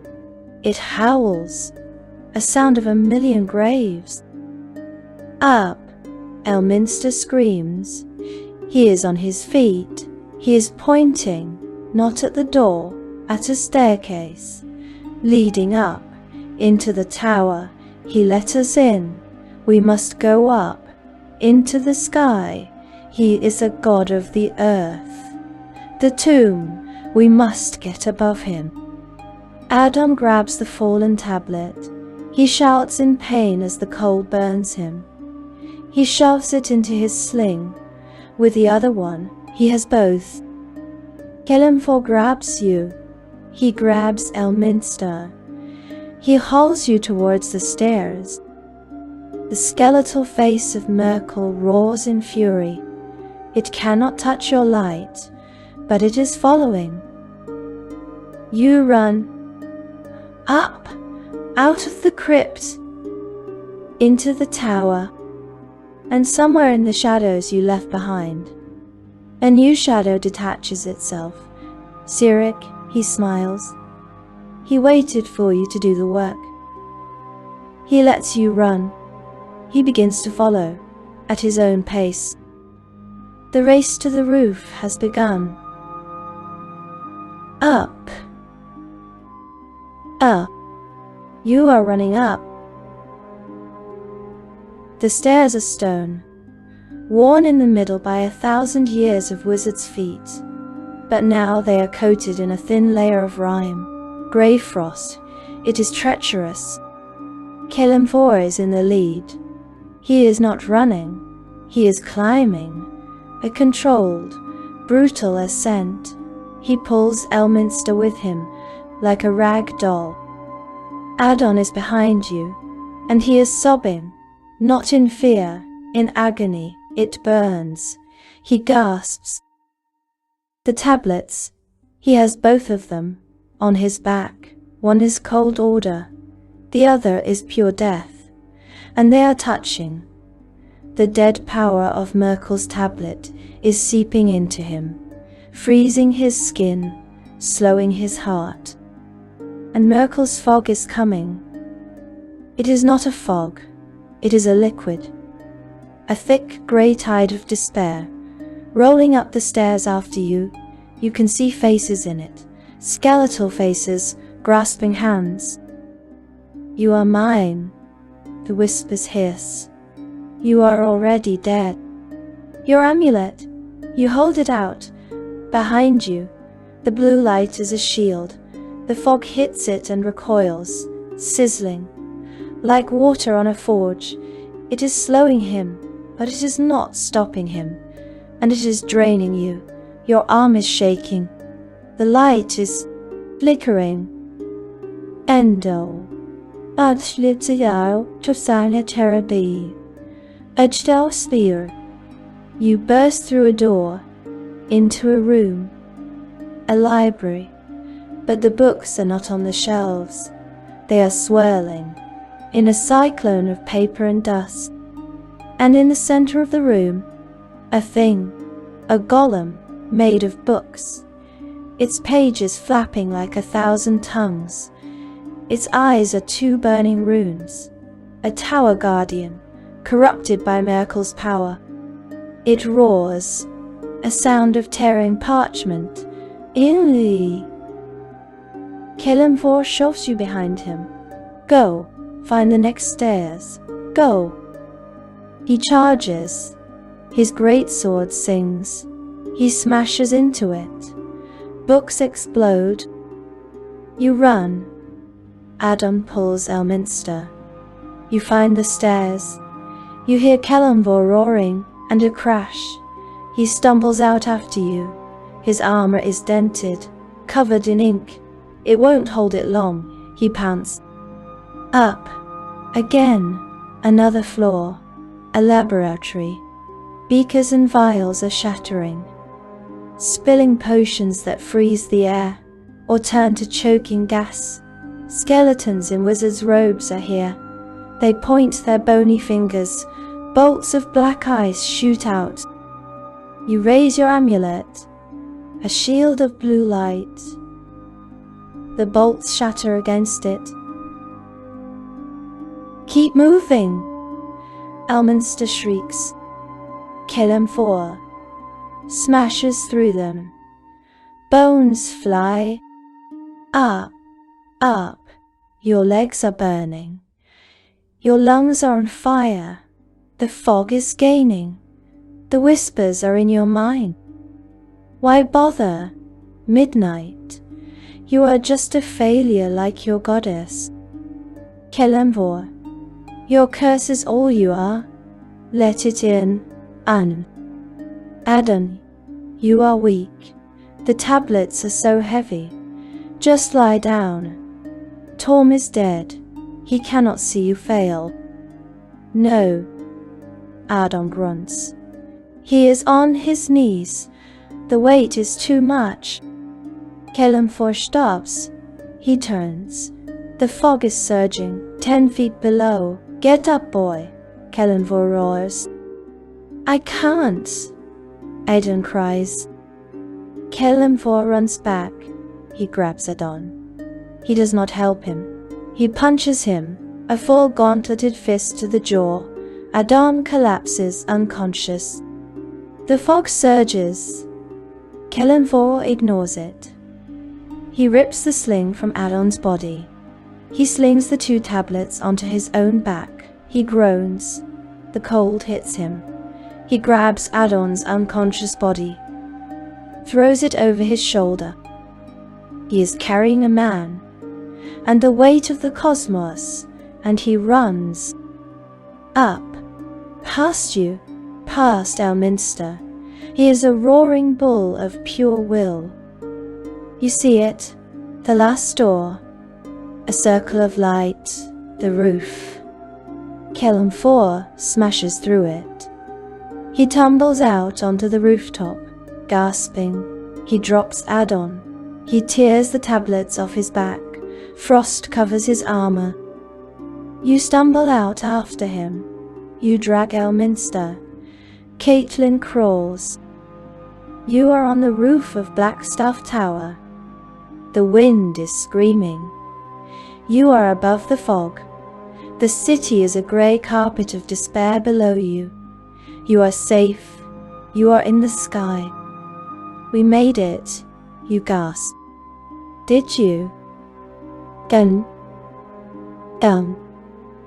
voice. It is not Myrkul. It is not Kelemvor. It is cold and sarcastic, and it is standing right behind you. You turn.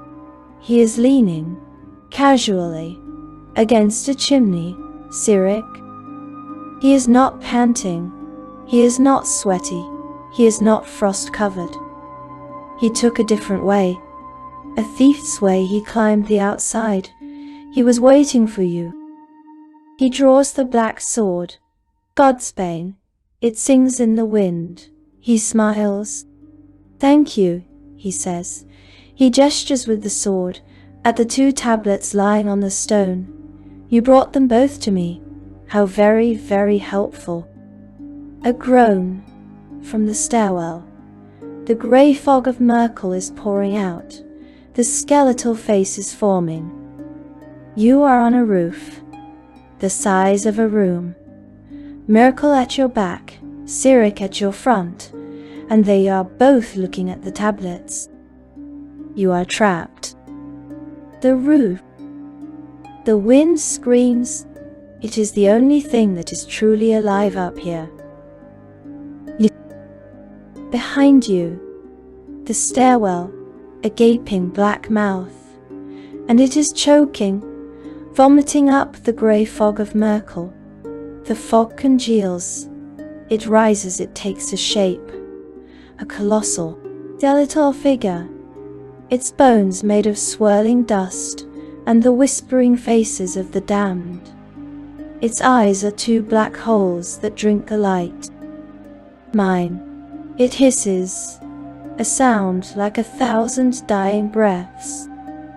In front of you, Cyric, he is perfectly calm. He is leaning on his black sword. God's Bane. He looks bored. Well, Cyric says, loud enough to be heard over the wind. It seems you have a visitor. Rude of him. Didn't even knock. Kelemvor stands. He is a rock. Between 2 oceans of death, he plants himself in front of the 2 tablets. He raises his sword. Adon groans. He is waking up. Dazed. Mystra is trying to stand. He is too weak. Cyric, you scream. Help us. Cyric laughs. Help you? Oh, little mouse. I'm helping myself. This is a negotiation, and I'm just waiting for the bidding to stop. Myrkul roars. He is fully formed, the Lord of the Dead. He ignores Cyric. He sees you, and your amulet. The spark. He hisses.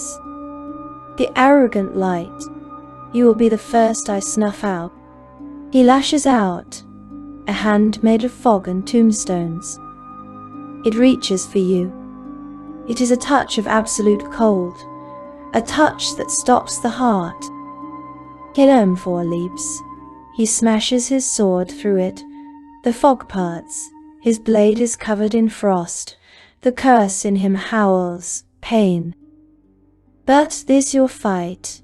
You step forward. You hold up the amulet, the spark of Mystra. You are death. You scream. She was magic. She was life. You unleash it, not a shield. A beam. A spear of pure blue. Blue. Living magic. It hits Myrkul in the chest. The god of the dead screams. It is a sound that cracks the stone. The blue light is burning him. It is the one thing he cannot touch. It is creation. You are locked in a duel. Your light against his dark. The roof is a battleground of blue and grey. Kelemvor stands guard. Adon huddles over Mystra. You are winning. You can feel it. Myrkul is dissolving, fading. You are focused entirely on the god. You do not see Cyric. You do not see him move. He is not interested in the god. He is interested in the tablets. He walks past Kelemvor. What? Kelemvor turns. My turn. Cyric smiles. And he strikes, not at Kelemvor, at you. You are holding the beam. You are exposed. God's Bane sinks deep into your side. Pain. Cold. Black. Unbearable pain. The amulet's light falters. It dies, you fall. Gasping, Myrkul roars in triumph. Free. Endo. Cyric. Kelemvor's voice. It is not a word. It is the sound of a soul breaking. He turns from the god to the thief, his friend. He raises his sword. You, traitorous dog. He charges. I am a god, Cyric smiles. And they fight. It is not a duel. It is a blur. Kelemvor is strong. He is rage. He is grief. Cyric is God's Bane. He is fast. He is empty. The sword is doing the work. It sings as it tastes the air around a hero. Myrkul watches. He laughs. He turns to the tablets. No, you gasp. You are bleeding, dying. But the amulet, it is still warm. You are dying. Myrkul is winning. Cyric has betrayed you. Grief, rage, it fills you. A power greater than the light. You point your hand at Myrkul. You take everything. You hiss, then take this. You unleash it. All of it. Mystra's entire spark. Your life, your soul. A blue sun explodes on the roof. Myrkul does not have time to scream. He is annihilated. The pure magic of creation obliterates the god of the dead. His fog vanishes, his screams echo and die.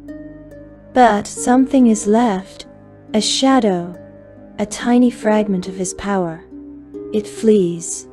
It does not die.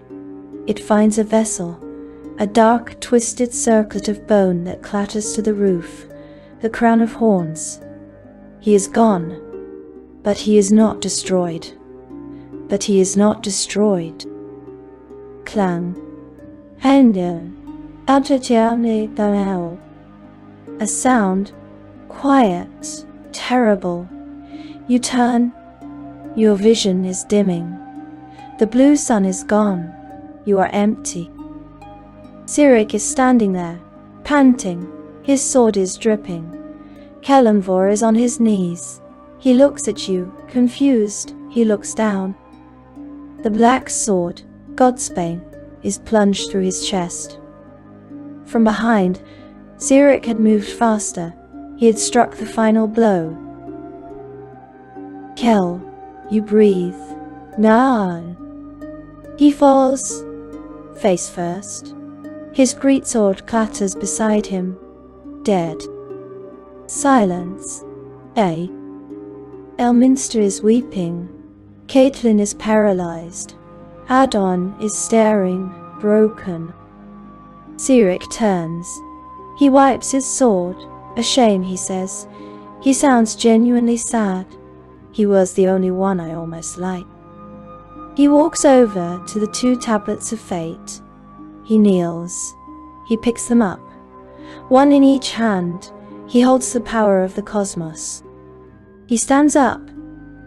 He looks at you, bleeding out on the floor. Don't worry, little mouse, he says. I'll take it from here.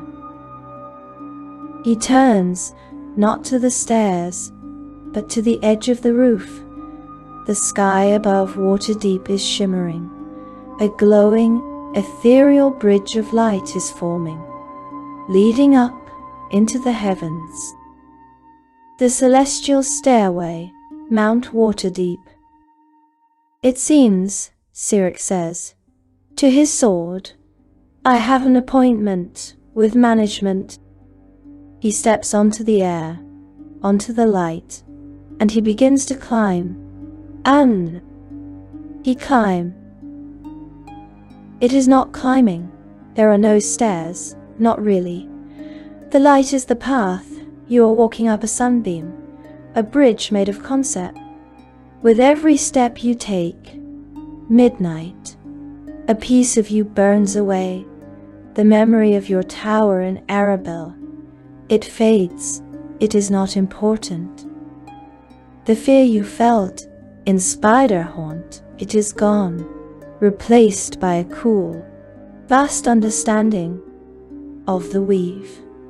You can see it below you, the world, a glowing net of energy, broken, torn. You are no longer midnight.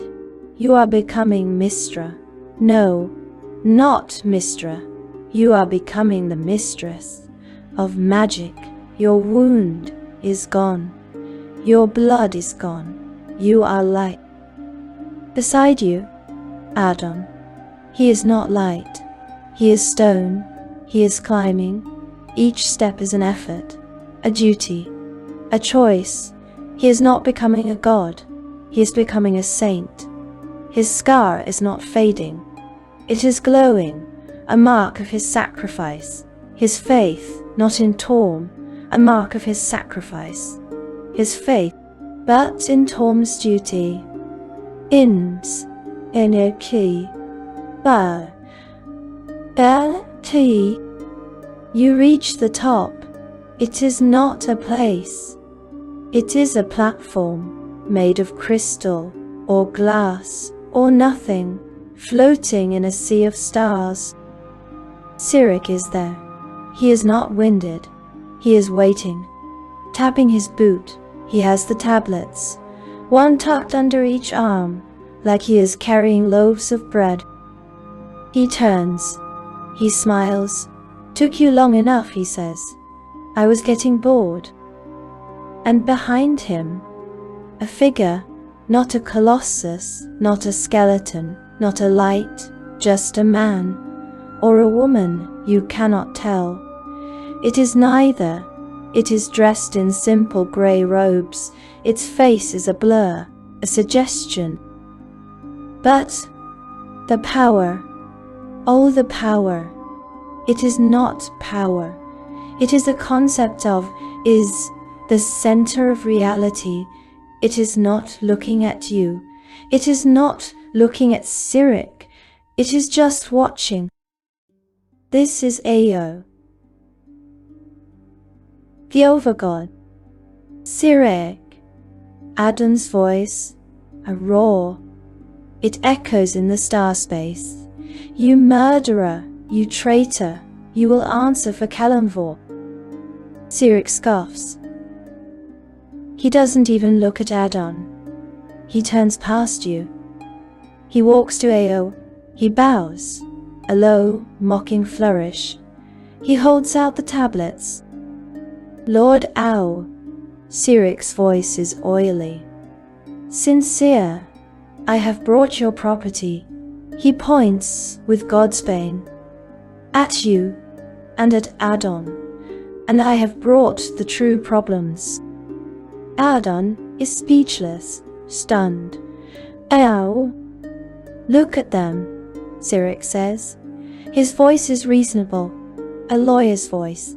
This one, he points at you. She hoards the very power of magic, given to her by a negligent, predal goddess who thought to defy your own jailer. She lets the world burn. She is hoarding the weave. This one, he points at Adon, is a blind, raging fool. He worships a dead god, a god who failed you, a god who died because he was as arrogant as Bane. He spreads his hands. The gods failed. All of them. Bane, Myrkul, Bhaal, Torm, Mystra. They were selfish, arrogant, negligent. They cared only for their own power. They broke the balance. He taps his own chest. I am the only honest one here. I am a mortal. I see the system is broken. I did what was necessary. I removed the failed gods. I removed the traitorous mortals. He smiles, thinking of Kelemvor. I brought you the tablets. The gods failed. Let a mortal do the job. Make me the new god. I will keep the balance of strife, of truth, of death. Ao. is silent. He just watches. He lies, you say. Your new voice echoes. He did not seek balance. He sought power. He murdered, not for justice. He murdered for pleasure. He did not bring you the tablets. He stole them from us, after murdering our friend. He is the lie, Adon roars. He is chaos. He is the proof of the imbalance. I serve duty, and my duty is to see him stop. Ow raises a hand. Silence. Absolute. His voice. It is in your mind. It is the sound of a galaxy turning. You are all correct. You stare. In. You, midnight. His gaze falls on you. You are the vessel. Magic must have a keeper. Mystra failed. She was prideful. She chose you. Will you accept the burden? It is not a prize. It is a chain. You will be the mistress of magic. Forever. You look at Adon. At the memory of Kelemvor. I will. You, Adon. His gaze turns. You lost your god, and found her purpose. You have found faith in the act, not the being. Torm is dead, but duty is not. Adon bows, humbled. And you, Cyric, turns. You are the lie. You are chaos. You are the epitome of mortal arrogance, the very thing I sought to punish. Cyric smiles. So I win. Helm, you want godhood? Ao says. You shall have it. You will take the portfolios of the dead three. Bane's strife, Bhaal's murder, Myrkul's death. Cyric's eyes go wide, with ecstasy. You will be the god of lies, the god of strife, the new evil that this world requires. You will have all the power you crave. Ao leans in, his blurred face inches from Cyric's. And you will be eternally bereft of joy. You will be bound by the very rules you sought to break. You will be the prince of madness, forever trapped in your own lie. This is my judgment. Cyric laughs, a high manic sound. I accept. Power erupts. You are enveloped in a pillar of pure blue living light. You are midnight, and you are gone. There is only Mystra, the new Mystra. Cyric is wreathed in shadows. In black, red, and grey light, he screams in agony and ecstasy. His face twists. He is a god, a mad god. Adon is left alone, mortal, watching. Ao takes the tablets, one in each hand. He looks at them. The rules were the problem, he says, and he claps his hands together. The tablets of fate shatter into a billion pieces of light, dust. The very laws of reality are undone and rewritten. The gods will no longer be negligent. Ao's voice booms across all of reality. Their power will come from their followers.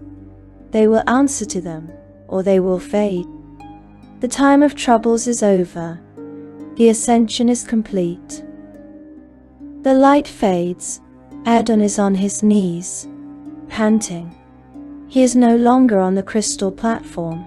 He is back, on the roof of Blackstaff Tower. The sun is rising, a clean new sun. The grey fog over Waterdeep is gone. He is alone, with Elminster and Caitlin, who are stirring, and the cold, still body of Kelemvor. His friends are gone. One is dead. Two are gods. He is just Adon, a mortal, with a scar, and a new, terrible duty to live in the world his friends had made. And so the time of troubles ended, not with a crash, but with a sunrise. The gods were back in their heavens. But they were changed, and the mortals who had walked with them, who had fought them, who had become them, were changed too. The world was new, and the age of mortals had truly begun. But that, dear listener, is a tale for another time.